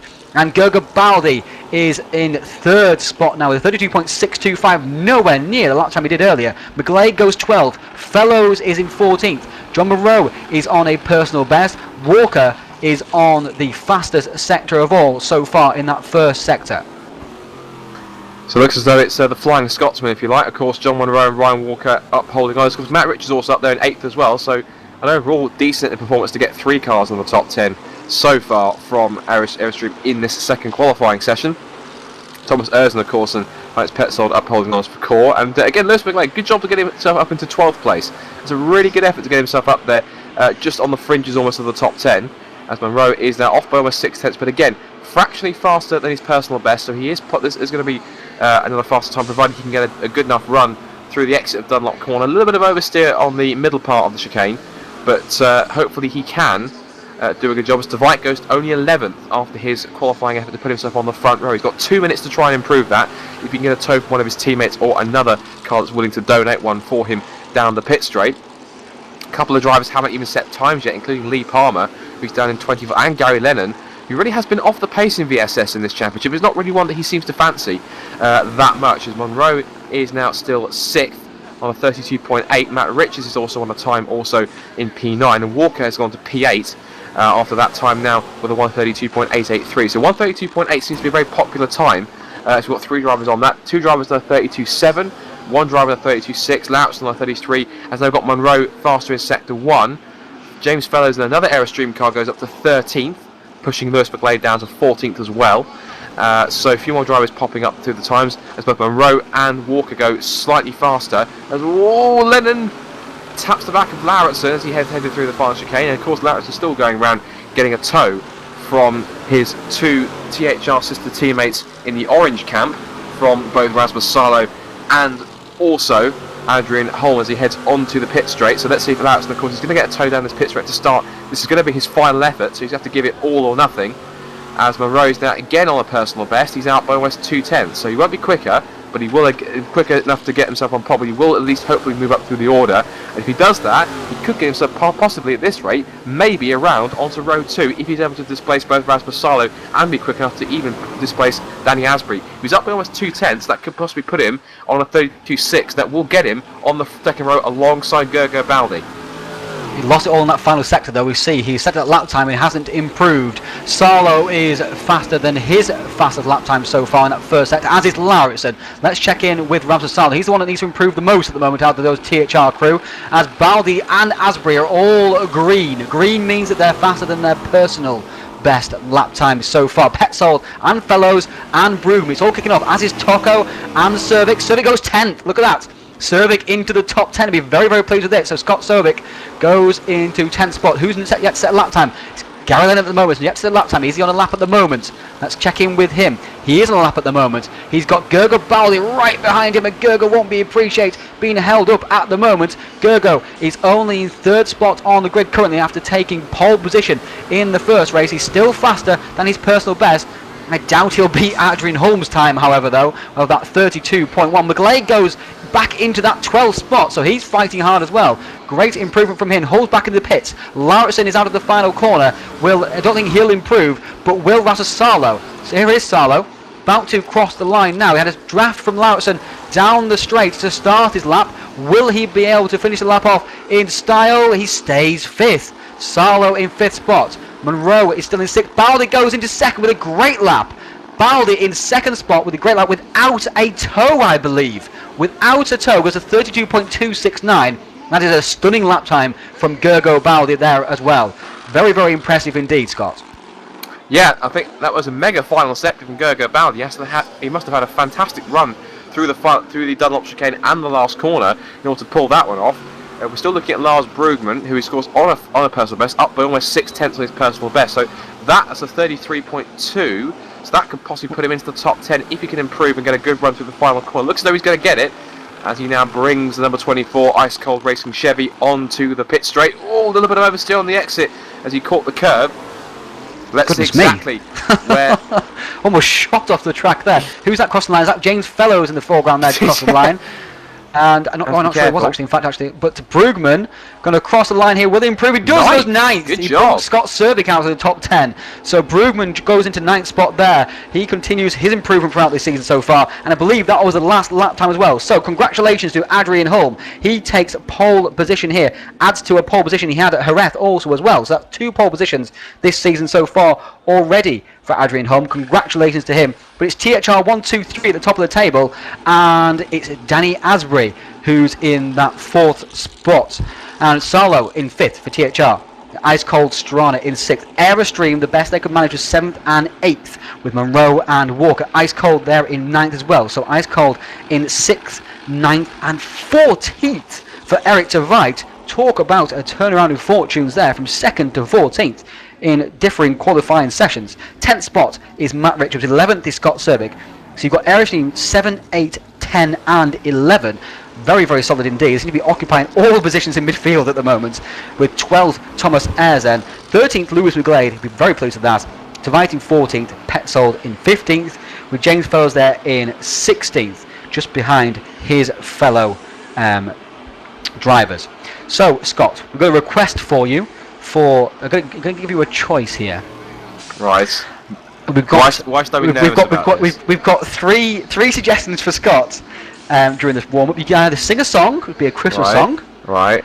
You have to say that THR are like a rainbow, colourful, curvy and pretty.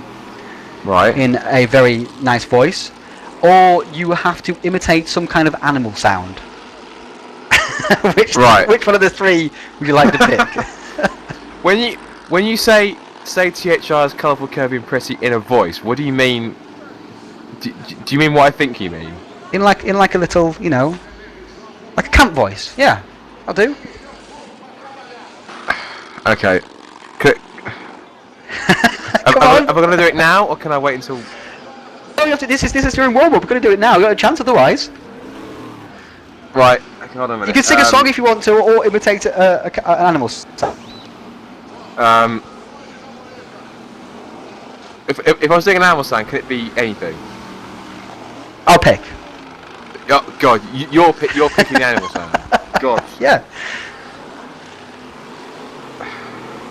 Right. Come on. Okay, I'll go the animal sound. Go on. You've got the animal sound. Yeah. Okay. You have to do the animal sound of a very grumpy cow. I don't even know what a very grumpy cow sounds like. Well, what do you think it sounds like? Yes. Fantastic. There we are. Scott Woodwiss and his grumpy cow. God, more TPS history in the making there. Right, let's move on from that. God, the things I do for commentating, Jesus. No, I don't mind. I don't mind making a fool of myself. Thank you very much to Bruno Salsa Ferreira for that suggestion. Very much appreciated. Cheers, Bruno. So Adrian Holm is on pole position for this second race now. Then Scott, back to what obviously the action that we're supposed to be here for. We're supposed to be talking about. By the way, that's not one for the show reel. By the way, I'm not putting that on my show reel. That's not going to be shown to any prospective employers. Anyway, Adrian Holm. Adrian Holm's on pole position. Here's my commentary and the sound of an angry cow. Anyway, a grumpy cow. Grumpy cow. It's very different. Angry cow would be, a slightly different tone of voice. Anyway, the Adrian Holm is on pole position for this race. We're trying to get to the point here, and he's taken 2 second places at Jerez. He's now at his second pole position here. Do you think he can take this win? Because he does need to take a win to really, to make. I don't know why he went through the. I think he was just a bit bored. Went through the boards there. He needs to win a race. I feel, don't you think, to stamp some kind of, not authority, some kind of intent on this championship battle? Yeah, I think that he definitely will. I think so. He'll be more respected. No, I think saying he'll be more respected is the wrong kind of phrase. I think he is already respected as a driver because of course he's definitely proved himself to be very capable, and he has won races before. He has won races before. I think he won the Sandown endurance race with alongside Eric Stryer on the Virtual V8 Supercar. So he has won races, and I think he also won. Didn't he win Sydney as well? Or was that Stryer? Sandown wasn't an endurance race. He was just by himself. So both of those were purely his wins. Sandown and Sydney Park. He won Sandown and he won Sydney in the V8 Supercar. So that's correct. So he's no stranger to winning. And of course, these cars are very similar to in a way to the Virtual V8 Supercars. So of course, they're big, they're brash, they've got big, heavy V8 engines. They're fairly kind of heavy as well. So they're going to be. I think that if he can keep it all together, and if he's able to put together a strong performance, and again do the same as kind of like Lauritsen and Baldi had before, if he's able to get out in front and control the pace and stay out of trouble. But do you feel he needs a victory? Because he's third in the championship, as you can see by the spotter guide here. He's third in the championship, but he's just finished fourth in that race. He's lost more ground to Baldi and Lauritsen. Is there a danger of him being overshadowed by his THR teammates if he doesn't win here? I think possibly. I think, as you already said, I think Baldi and Lauritsen are the two key men at the moment. I think if Holm can really give himself a kick up the backside and really give himself a good race today and put himself in contention for the victory, I think it definitely will help his championship chances. I think it definitely will help strengthen them most definitely. He just needs to keep out of trouble. He may find himself in a supporting role to Baldi and Lauritsen if he doesn't win here. That's a bit of a danger there, isn't there? Because you're halfway through the season. Yeah, there is. You're 30 points behind. You end up you can't race as thoroughly as you want to. Yeah, you are very much on the team orders, and we've seen it a lot of times with THR drivers before, where obviously all THR drivers try and help each other out as much as they can, unless it's a kind of more of an inter-team squabble. And of course, I think we're going to see that a lot if it ends up being Baldi versus Lauritsen, of course, because even though they are separate camps, like red, blue, we just orange, lost purple. Adrian Holm. We're talking about Adrian Holm. We have just lost really? Adrian Holm. That is unbelievable. We're talking about how he needs to win this race, and he's disconnected. Unbelievable scenes. Must be absolutely heartbroken. I think we literally just put game the crash for him. Cursor. Game crash for him. So technical issues for Adrian Holm. So I cannot believe what we've just been talking about. How he needs to win this race and not finish behind these guys. He's going to get absolutely nothing from this second race. Dear me. So we don't have a pole sitter. Well, technically Goga Baldi kind of in inverted commas inherits the pole position because of course he'll be at the front of the grid. So it's effectively Baldi and Lauritsen not quite on the front row, but of course they have to make up a kind of a sort of half front row if you like, because we have no Adrian Holm. So it's going to be now effectively. I very much doubt. I bet he won't be. Adrian won't be able to get back into the server to start from the pit lane. It's too late for that now because he's already started the formation lap, so the server will be locked down, so he won't be able to get back in. So effectively now it's going to be again Baldi versus Lauritsen, and again it's going to be intriguing to see who's going to be best of the rest, because of course Rasmus Sala is going to have to uphold THR Orange Oilers in fourth. Danny Asbury now starts in third. He does, yes, that's very interesting. He could potentially get himself into a podium place and really continue his fight back towards form. It could also possibly bring in people like Eric Strana, John Monroe, Ryan Walker if they can set a good pace as well, and a couple of other guys. Whether or not people like Heinz Petzold can get another cracking start again remains to be seen. But yeah, I guess we'll have to wait and see how this plays out. It's a shame that Adrian Holm has disappeared from the race after the technical problems, but unfortunately, as is many of the case, that's sim racing, and that's just how it happens. Disconnections happen. Yeah, all well, it's the same in real life, isn't it? As well, you say, Yeah. you can't disconnect from real life, but you don't have the same issues here. Or, for example, where you crash and nothing's happened there. There we go. You crash, and then the end, and a complete race weekend's over before you do any races at all. And Absolutely. It's not the same case as sim racing. Also, you have mechanical failures.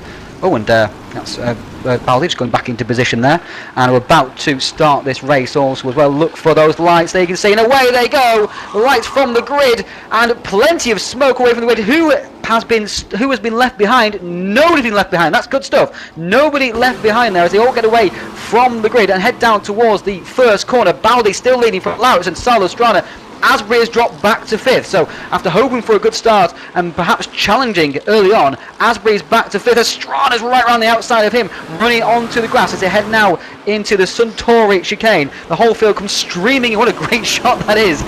Yeah. Right into the chicane, into the braking zone.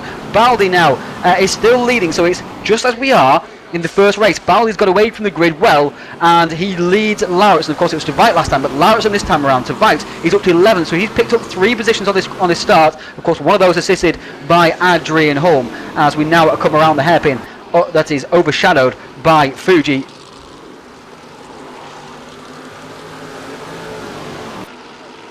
I think we've had a spinner also. I think Ivan Navarez had a spin back up the 100R corner, so he is getting going once again.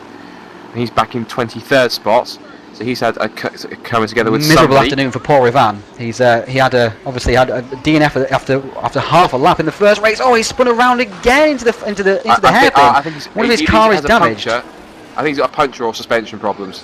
In fact, he's because that would not have done that 2 times in a row unless he's very frustrated. But I would have thought possibly he's either taken some damage from somebody, that's either a cut tyre or possibly problems with suspension. As here comes Lauritsen now. Remember, they can't use the push to pass until they start their second racing lap, which is here right now, which means he didn't get any push to pass behind Gergo Baldi. That was pure slipstream round the outside. Baldi's here on the inside somewhere. There he is, still leading. Salo in 3rd spot. He's ahead of Eric Strana, and Daniel Asbury is just off the back of this group. He's lost a little bit of ground. Monroe is pressuring him. Wick's sponsored car.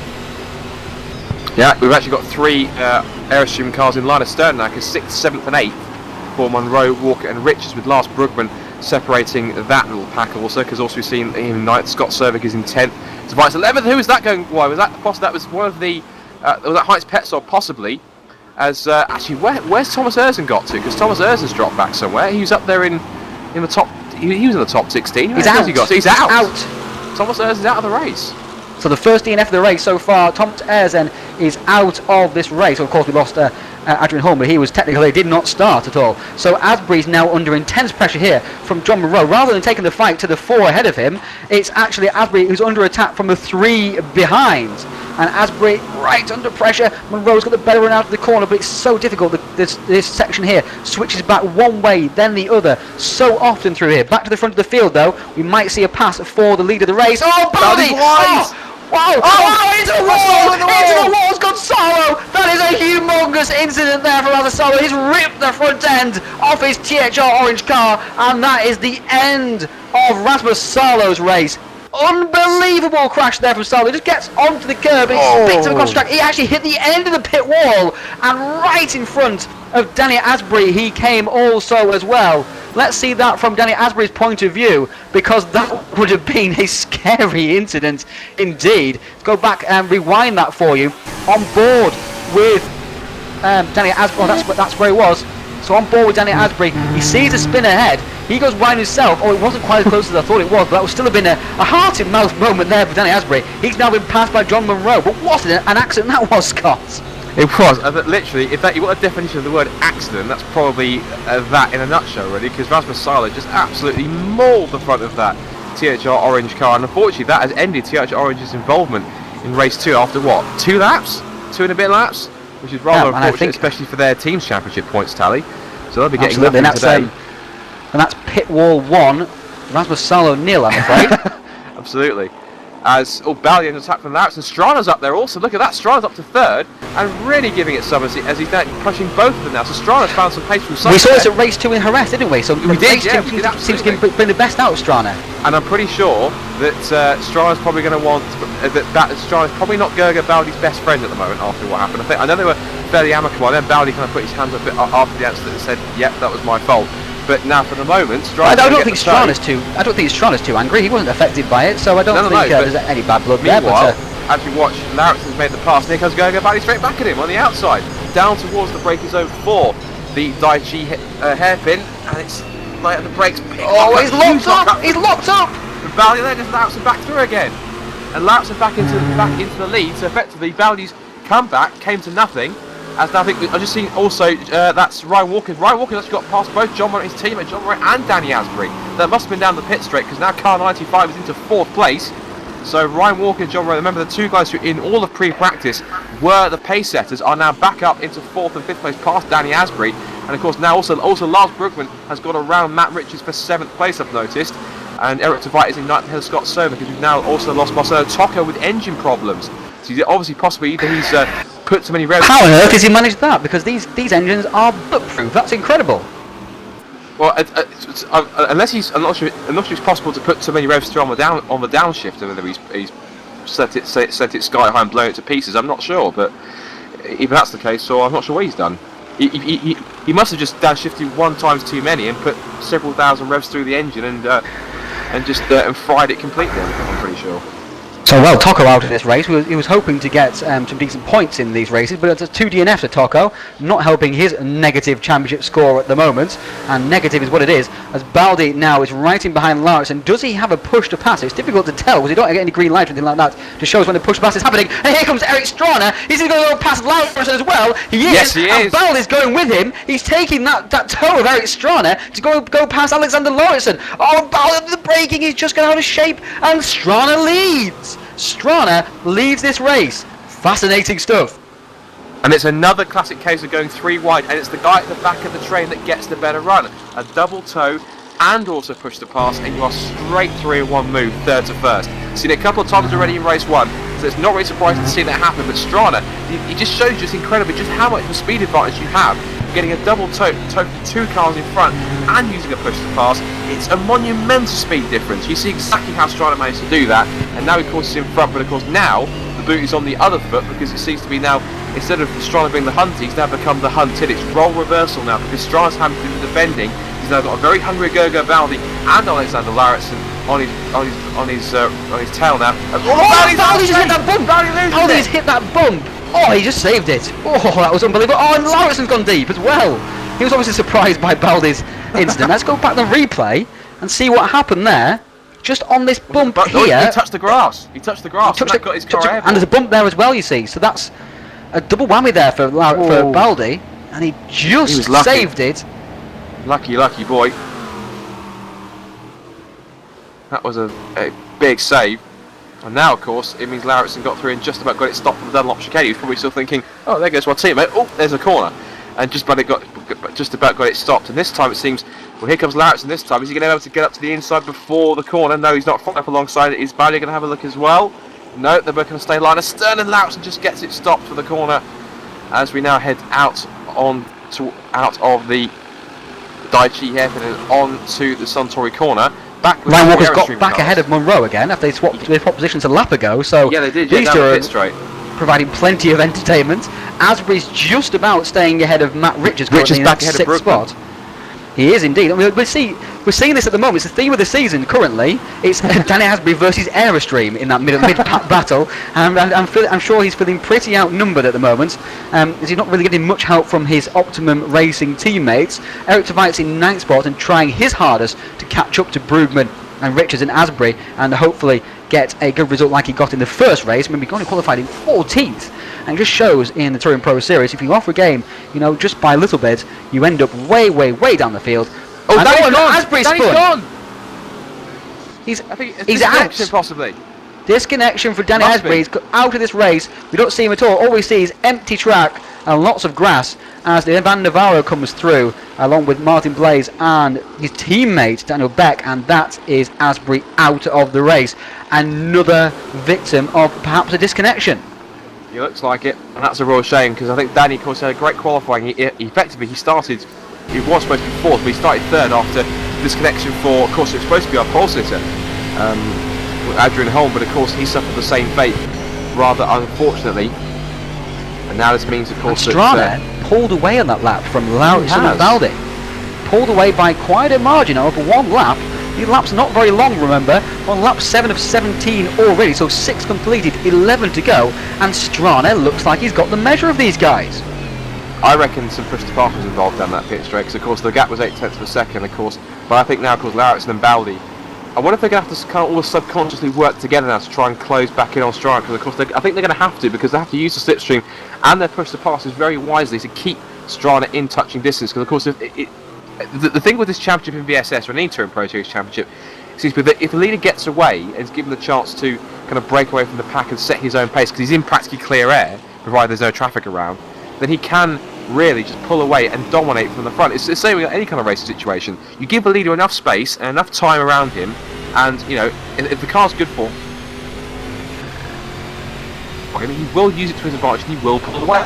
Just having said that, the gap has been halved through this first half of the lap. It's back down to 0.4 of a second. So I'm pretty sure now Lauritsen and Bowley will try to push the car this time around. Oh, that's Daniel Beck. He just slipped. He just hit the curb and now too there hard. goes both Scott Sovic and James Fellows. They do indeed, and he's right in behind Petzold and Palmer.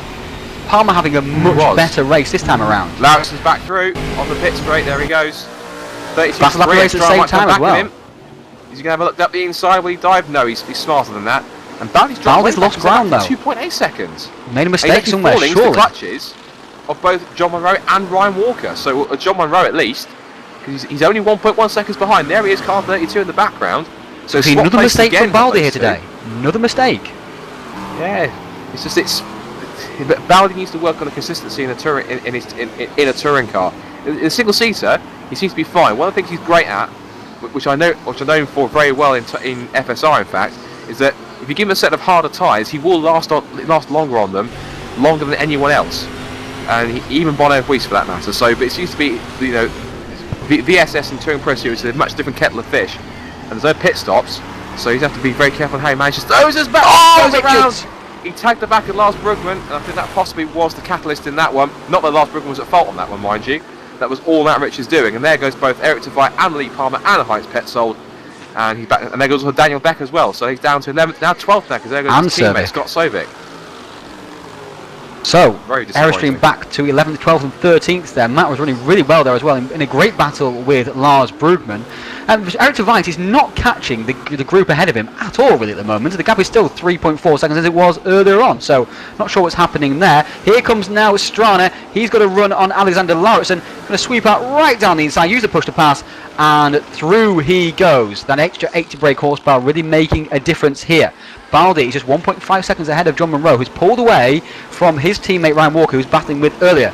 That's important for John Munro. Locking up.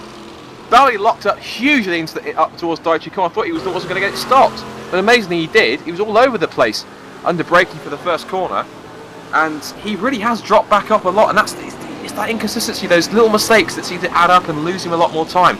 The gap's now 2.9 seconds down to Eric Strana. You can see the two cars in front, but they're just slowly edging away, and it must be eating away at him inside. As now we're seeing John Munro only 1.2 seconds off. He has now managed to gap his teammate Lars Brugman. Oh, sideways! How did he? John Munro, that was awesome car control. That was incredible stuff from the young Scotsman to keep that car pointing in the right direction. And Ryan Walker must have been looking at that and thinking, impressive. As Lars Brugman now up to 6th. Eric Tveit is now 7th, and again, not really closing in that much. Well, he's closed actually a second. Since we spoke about that, he's actually closed in by a second. So, Tveit perhaps on the move here, matched Strana's lap time last time around. And you talk about leaps as well. He's having a much better run. I mean, leaps and bounds over the first race. He's now up in 8th spot currently. He just needs to stay and be consistent, not make the mistake that he is infamous for, unfortunately, and just be solid. And make sure he brings his car home and picks up that well inside the top 10 results. Petzold is in 9th. He's running solidly also as well at the moment. Servic and Beck in 10th, 11th, and Richards is in just past Daniel Beck perhaps, but Lauritsen is now back in the front of Eric Strana, and Baldy's lost even more ground. He's now 3.4 seconds behind, and Munro is gaining on him as a result. That was 2.2. It's now 1.5. So Munro is keeping Baldy honest here at the moment, and Baldy looks like he has no answer to Strana or Lauritsen currently. No, I think it just seems these two, kind of, as I said, subconsciously, with the toe that they both have on each other down the pit straight, they're kind of almost working together, and they don't even know it, because they're both using that kind of event to push on and actually pull away, which is obviously that's a disadvantage to Gergo Baldi. But I'm pretty sure, looking back to what was happening with Daniel Beck, I think he ran wide through the exit of Dunlop chicane and coming off through the last corner, and that just allowed Matt Richards up the inside. But one thing that's come to mind is that we talk about Aerostream are one of the dominant teams and get all their cars up in the top 10, but this race seems to be ice cold, because if you think about it, Strana's now 2nd, And now, of course, we've got, if you scroll back towards the front with the time, we've got Strana in 2nd, then we've got Brugman in 6th, Tveit in 7th, and Palmer in 8th. So, Tveit just made a mistake as well, because he's just dropped 2 seconds in that sector, so he's dropping back towards Lee Palmer, who's also, of course, ice cold. So they're very strong at the moment, 2nd, 6th, 7th and 8th. That's fantastic stuff. Obviously, THR are always in those top 10 also as well, but only 2 of them at the moment. Back to the leaders again. Strana's straight back through, and Lauritsen. It's deja vu. We're experiencing very many times here at the moment in Fuji. It's to and fro between these two at the front, that's for sure. It's kind of the pendulum swings one way and then the other. So it's Strana in front for a moment, then it's Lauritsen, then back to Strana, then Lauritsen again. I'm pretty sure this is probably going to go on all the way until the checkered flag, as Gerger Baldi's now 3.2 seconds. So he has caught up a little bit. Now he's got some clear air and sorted himself out. And he's got the gap now back up to Munro. Well, it was 2.1, but these two are passing each other. And he's not really gaining very much, you see. So even though he's 3.2 seconds behind, he was 3.4 behind Lauritsen before. He's obviously gained a little bit because he's actually 3.2 behind Strana now. So it's difficult to tell really with Baldi. Does he have the pace? I mean, he needs these two to battle, and battling is not what they're doing. All they're doing is on ultimate strategies with their push to passes and passing each other lap after lap. So will one of them spring a surprise and miss a lap out, or perhaps feint to do a lap? And it's cat and mouse right now between these two. They're very well matched around the rest of the circuit. Look, the gap pretty much stays the same. The car lengths, stay around about 4 to 5, well, maybe 3 to 4 car lengths around the lap, and then they pass each other on the straight, and then it happens again the next lap.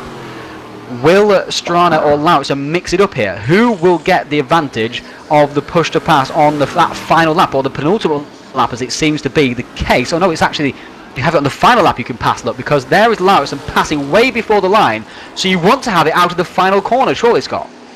Yeah, of course, and I think obviously then it just depends on how you use it. Of course, next time we get it once again, of course, you have to also think about, the thing you have to think about, especially Alexander's got to think about now is, right, I've used my push to pass, I've now got some 2.5 minutes to wait until it comes again.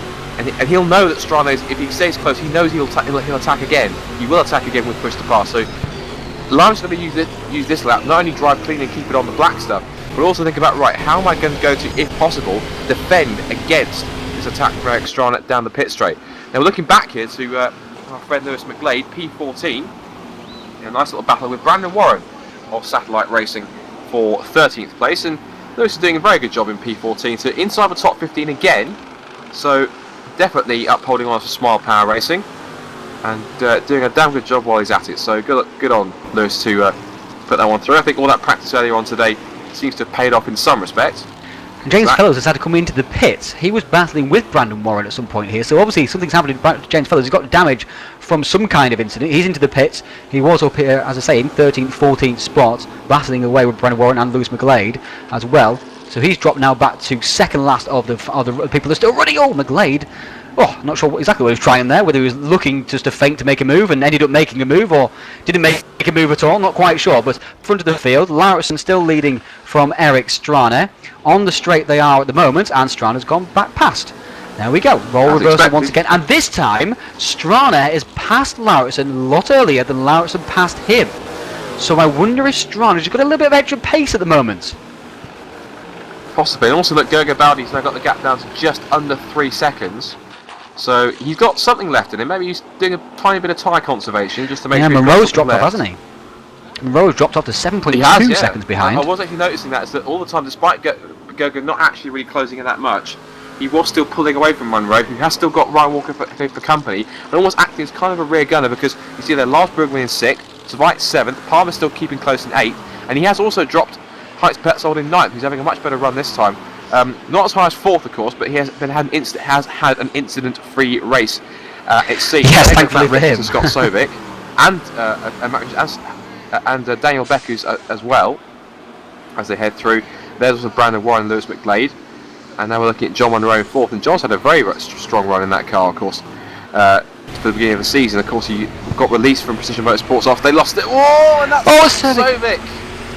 Oh, Scotty boy, keep it on the black stuff, boy. Come on. And he has done just James Fellows in front, by the way. That's James Fellows in front of us, which is very, very confusing at the moment. Lots of Eritrean cars all together. I was trying to figure out exactly who that was, but it's James Fellows, who just got out of the way also there as well. Daniel Beck here in behind Scott Sovic would have an eyeful of that particular little mistake that Cervic made, so he'll be wary behind Scott currently.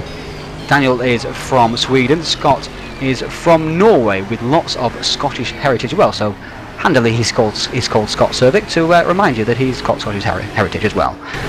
So back to the front of the field, Lauritsen has gone back into the lead of this race on this lap, and Strana is very, very close behind once again.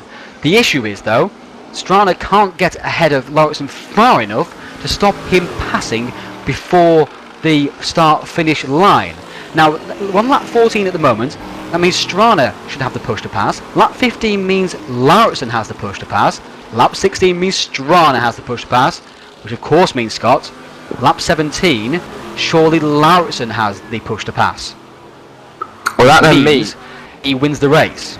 Yeah, and that then means effectively that Strana's going to have to do something and quick about it, because effectively Strana needs to do exactly what Lauritsen did when he got passed into the lead, is that he needs to make sure he's got enough pace to get in front and then try and build some kind of a gap, and maybe hope that either Lauritsen's tyres goes off or Lauritsen makes a mistake at some point. He's actually getting very squirrely under braking to the Dunlop chicane, but somehow gets it stopped. So and again, a bit of oversteer on the exit through the second part of that chicane as they head now through the long corner towards the last corner, and then on back onto the pit straight. And again, I'm pretty sure we'll see Strana in that ice cold racing car once again get the push to pass, and he will start to move forward. He's not as close to probably as he could be, but let's see how much he closes in and passes him by. Here he comes.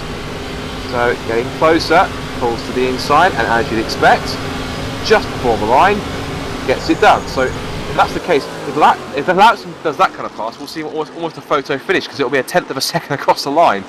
So Strana now, he knows that Lauritsen will have the push to pass. If Strana can do anything in this clear air to pull away and try and get himself out of, I guess you can call it push to pass range, if you like, to corner racing, like F1 has their DRS range, we can call this push to pass range, then he definitely has got.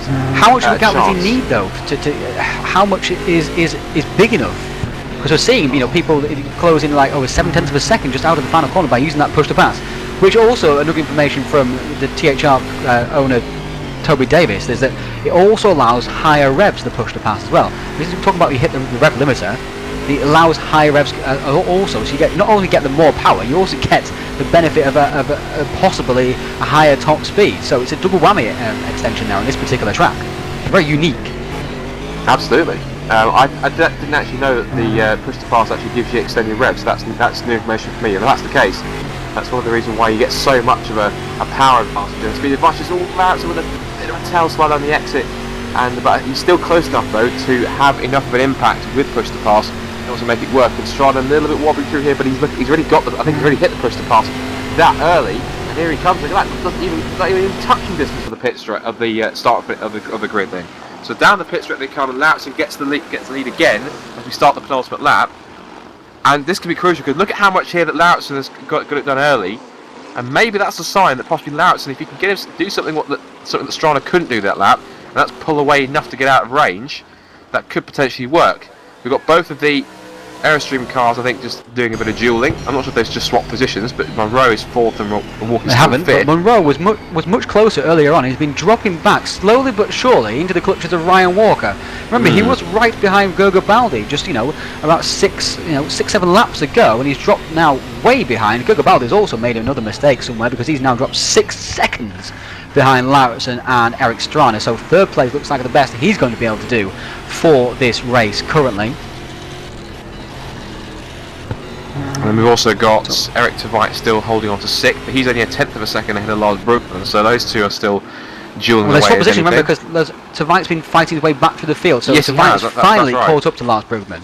Qualifying in 14th, he's up to 6th, so 3rd and the 6th wouldn't be a bad return for him at the end of this event. Lauritsen is now right under pressure from Strana. Strana contact. We'll do that again, Eric. And what was also, he did lose a couple of end plates there, did see them ping off the front of that ice cold car, and I wonder. He's lost a lot of ground as well. Look at this. Yeah. Lost a big lot of ground. Now so he needs to push the pass to even keep up at the moment. Yeah. Now that has that possibly sealed it? Because if Strana can't get past here, I think he will, but it'll be too late, I think. So they come on to the final lap. There goes Strana, as we expect. Unbelievable how much that pushed the pass helped. He crossed the line just maybe a couple of grid slots ahead of Lauritsen there. So Lauritsen, though, should have a final push to pass left. You get 8 in the race. He's been using them alternately on a different strategy to Eric Strana. So you've used it on lap 3, because you can't use it on lap 1, remember. Use it on lap 3, 5, 7, 9, 11, 13, 15, and surely he has one left for lap 17. Surely, no mistakes from Lauritsen. It's his win, and a double win at that. You would have thought so, but it all depends on how defensive Strana can get. Of course, the rulebook says you can move once to defend your position, and I'm pretty sure probably Strana will do that because he knows there's a win at stake. But with the straight being so wide, moving is absolutely futile and Strana is trying so hard at the moment. It's not going to be enough, I don't think. Surely this is Strana. He's wounded. Not going to be able to stay ahead of Lauritsen. Lauritsen looks so assured in behind him and has that push to pass right up his sleeve. You just hope that he don't get too aggressive when defending, because he could end up with a big accident out of the final corner, not unlike Rasmus Salos. And of course also that would gift a free win to Gergo Baldi. We're going to see it happen then for the last time. I think Lauritsen's close enough. Strana will be at the final corner, but I think this is going to be Lauritsen's. Here comes the moment of truth. So Lauritsen, he should be possibly on the push to pass. Surely he is. He is on the push to pass. Here it comes. He's going to be close.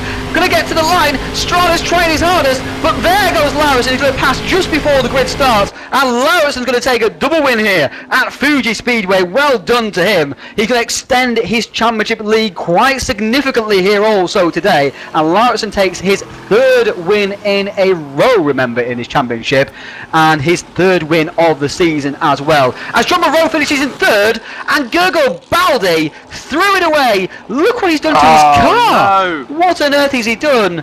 He's finished in 4th spot. More mistakes for Baldi. Superlative speed, but more mistakes. Palmer finishes in 5th. Walker in 5th. Palmer in 6th. Let's try and see if we can get a replay of that, because that would be very interesting indeed.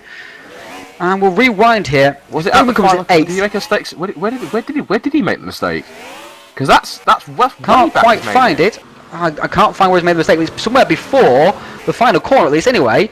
And as a result, Monroe had a final push to pass left in him, and he's passed him down the straight. But exactly what we Look had. at this, and they've crossed the line, almost line astern. Monroe has taken that 3rd spot away from him, so Monroe gets a podium. Fantastic stuff for him. Just got ahead at the line. Unbelievable. That must have been fantastic stuff. That must have been the width of Baldi's wounded car. That must have been the width of a cigarette paper, that kind of gap across the line. That was so unbelievable. Close. And Petzold in 9th, Richards in 10th, Cervic in 11th, Beckett in 12th, Warren in 13th, McGlade again a slow result in 14th, Blaze in 15th, with Lennon, Otterclint, Fellows and Navarro rounding out those race finishers. Okay, well that's been a very interesting couple of races there, Scott. We'll be back in just a couple of minutes' time as we're going to speak to the drivers. Stick around.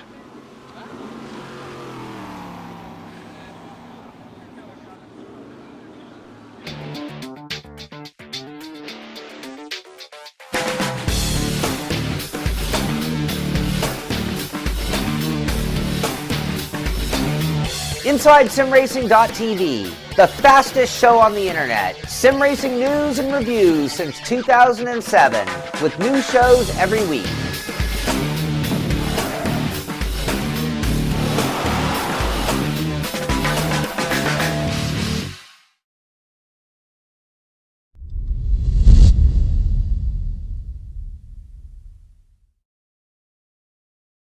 Hello and welcome back to the Virtual Supertech Series 2014 from Fuji. That was round 3 and a double win we saw from Alexander Lauritsen.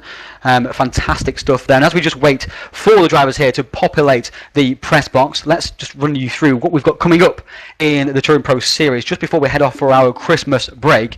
Next Saturday, we've got the Virtual Carrera Cup from Road Atlanta, the 3rd round of that championship. Very intriguing it's been so far also as well. A double win last time out for Tim Heineman at Lebanon. But Road Atlanta is a very different kettle of fish, and we're looking forward to some great racing on that track also as well. Next Wednesday, we've got the Virtual Touring Masters, the 5th season of the Virtual Touring Masters, and the 3rd round from Cleveland Burke Lakefront Airport. Very, very flat track, very fast, but very, very bumpy. bound to be a very intriguing race indeed. We've seen wins this season so far from McGregor and Wiesenmuller, and all of the cars are very closely matched currently. The Celica, the Capri, the BMW M1, and also the Porsche 935. Absolute monsters and fantastic to watch and listen to also as well. Now we've got a couple of drivers in the interview booth here also, and we're going to now speak to the race winners from both races here today, Alexander Lauritsen. Alex, you're on the front cover, although in your old team of this flyer for this event, and you've delivered a double win. How does it feel? Yeah, it feels really nice, so yeah, thank you. Now, the first race, of course, you had a great battle with Gergo Baldi. Just talk us through, I mean, you must have been in close contact with him talking in the channel. Talk us through how that battle went for you. It was a great battle, but I still take it a little bit easy because I still lead the champ, so I don't take any risks. So yeah, So, but it was a great battle, so very fair, and yeah, it's a nice guy to drive with. So. Fantastic. And that was in second race there. You were in behind Eric Strana, and you knew you were on an alternate push-to-pass strategy, but you must have been very calm inside the car as a result of that, because you knew you had that push-to-pass for the final lap. Yeah, I knew I had it to the last lap, so that was the strategy to that race, so yeah, it was great. So that's 2 wins from 2 here today. That's 3 in a row now also as well. Your championship challenge is really gathering pace. You've extended your championship lead. Is this your year? Yeah, I hope so. But it is, I can. We have seen it before. I hope so. Because you've been trying for so long to put together, a full championship effort. You've had race wins here and race wins there. But how does it feel now to be putting together a proper challenge? It's great. It's also because the team, we do a great job together and work good with the setup. So yeah. I have much better race setups now than I ever had before, so yeah, it feels great. Fantastic. So now, congratulations to you, Alex. Scott, you're going to speak to Gergo Baldi now, who had 2 very eventful races. He certainly did. You'll have a chat to him. So, Gergo, first race, managed to put it on pole position, and you had a good fight with, of course, as was seen there with Alex there. Talk us through your first race and your point of view and the battle you had with your team, with your sister teammate. Well, I think it was a good battle with him. I had some problems with my windows, so I was a bit scared about not hitting him out, but I was lucky because I got dropped to desktop only in the straight, so I didn't hit him out, and then he managed to pass me and win the race, so congrats for him. And I guess we should really talk about the second race, because you inherited pole position after Adrian Holm's unfortunate disconnection. But then you led early on, and then once Alex got through, you seemed to drop back quite a bit when you fell back behind him and Strana. Did you have any kind of technical problems at all? Was it just you were just playing off the pace? Oh yeah. Once in the long right-hander, I got dropped to the desktop again, and I almost hit out Alexander. Then I had to come back from the forest or don't know where was I, so that was the main reason. And I wasn't that in head too, so. And you seem to drop back throughout the race. Then you drop back a few, and then just at the end of the race, we need to know what happened with you there, because you've crossed the line without a front bonnet, and you just lost third on the line to John Monroe. What happened on the final lap? The same problem. What I had. So after the first sector, there was a long right-hander and then a left. Before the left, other braking, I was dropped to the desktop again. And when I came back, I saw that I lost the half car there. So, and then in the last corner, I pressed the push to pass button too early, and yeah, they passed me. So, of course, just to round this off, it now means that you are now in a championship fight with Alexander.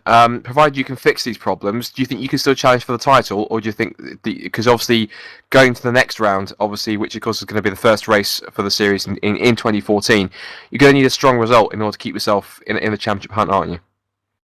Well, I don't really think that I have still a real chance to win this title, because, Alexander is in a good form, and I can have chance only if he make a very big mistake, but I don't think he will do so.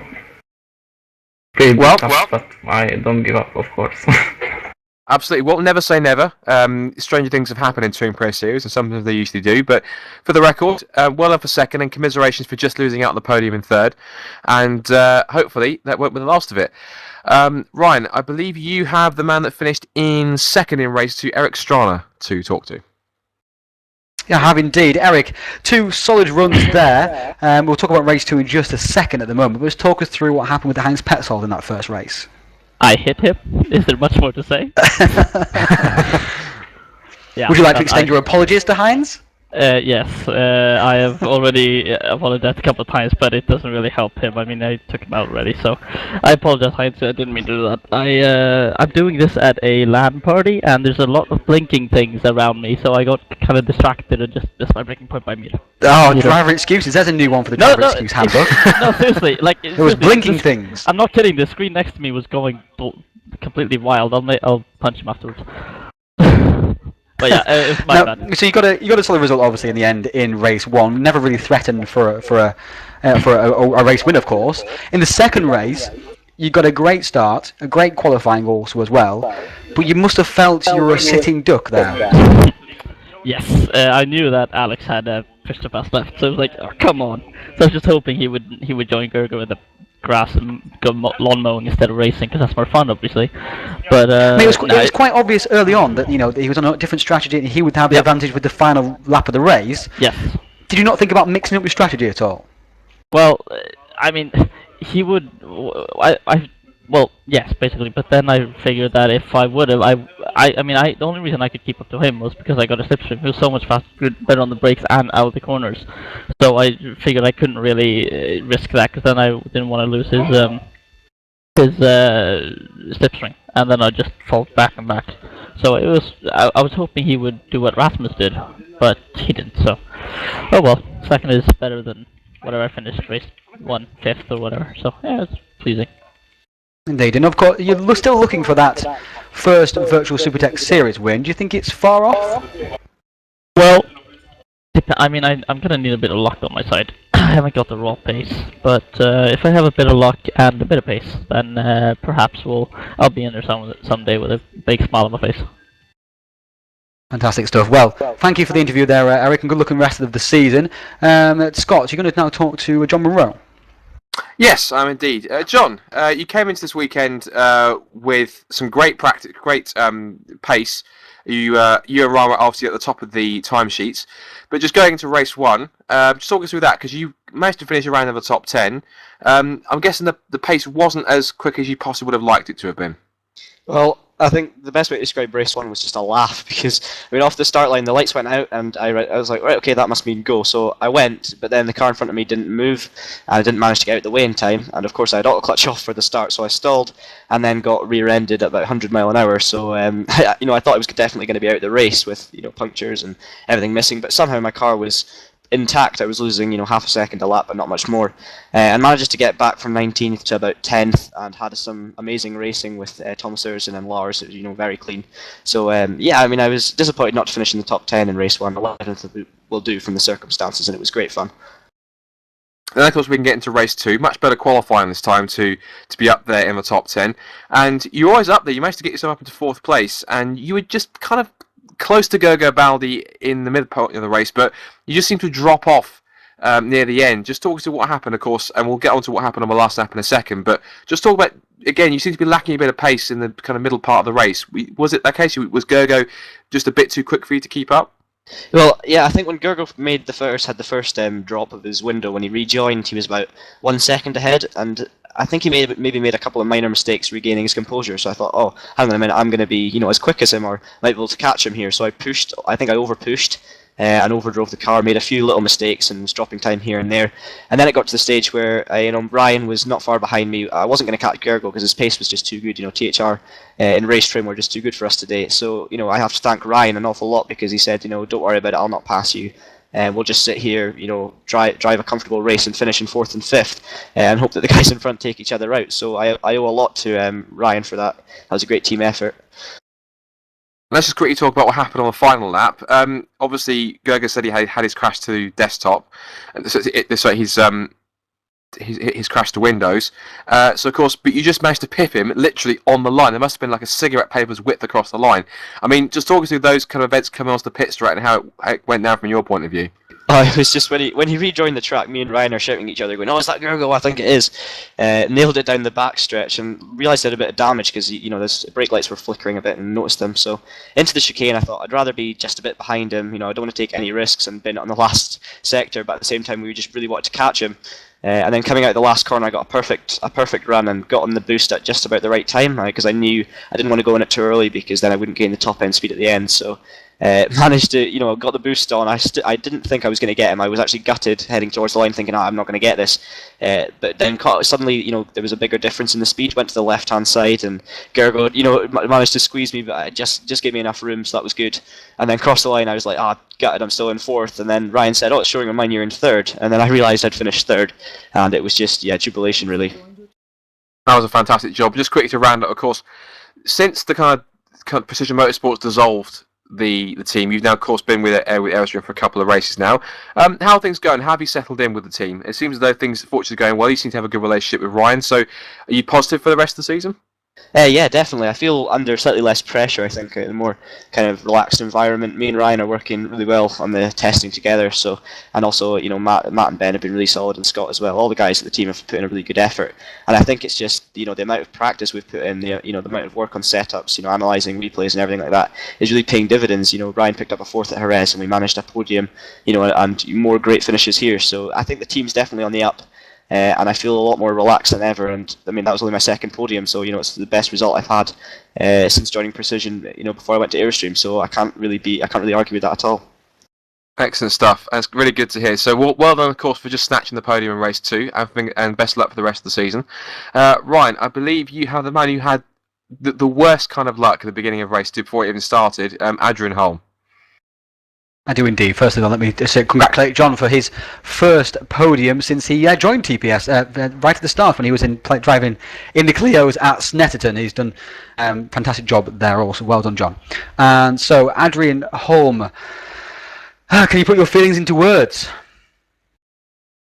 Yeah, I just got it. That car was an absolute rocket. Ivan hooked me up with just an amazing setup, and I stuffed it in the first race, but made it up to fourth, and in the second one I really thought I had a very good chance of getting the win, because it was just at such good speed. It's very gutting for yourself, of course, as well, because you're looking for that championship, really. You're not looking just now to do good results here and there, like perhaps you were in the V8 supercars, but you're looking to put together a full season, and now you're obviously dropped quite a way behind Larson. I mean, strange things do happen. There are still 8 races to go in the season also as well. Are there any tracks coming up that you have picked out as ones being stronger for yourself?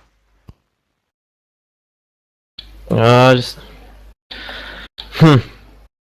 really just try to keep a high lowest point from now on. Just put everything into it, because we definitely got the pace over the other teams at the moment. So we just gotta keep it rolling, and we just did such a great job preparing them for this round, because the Erasmus and Alex had just got good setups for them as well, and Ivan had a great one for us. So we are going like 2 ways with the car. So if one doesn't fit, the other one is just amazing, pretty much all the time.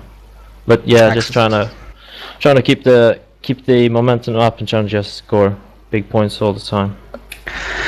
So obviously the team working very well together there, but a very dejected Adrian Holm here after this race. That will conclude the driver interviews for tonight. Well done to all the drivers for entertaining us here today. Thank you to Scott for joining me in the booth.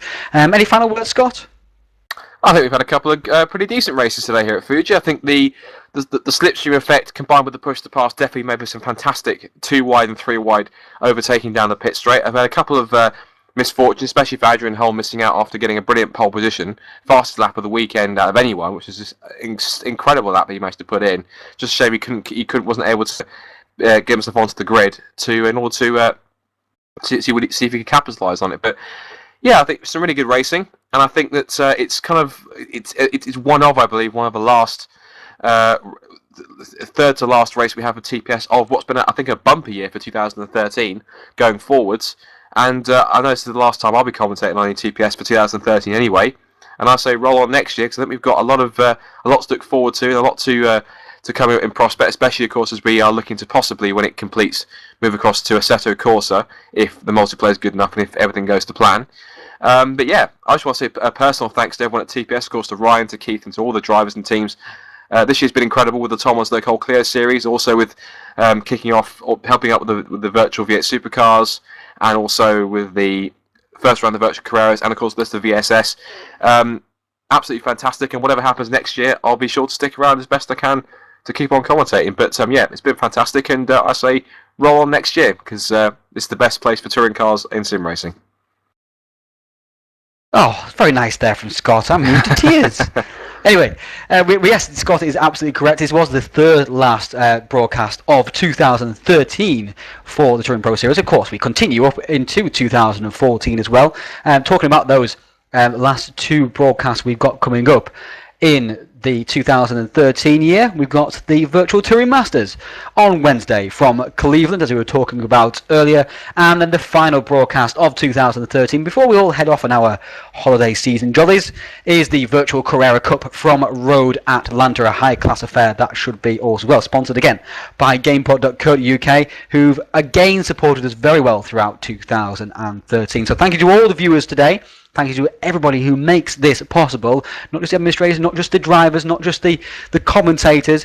It's everybody who goes into making the game, everyone who goes in making the tracks for the games also as well. So really it is a humongous effort when you think about it, all the people responsible for making this happen. So thank you to everyone, thank you for watching, and we'll see you for the next Touring Pro Series broadcast on Wednesday.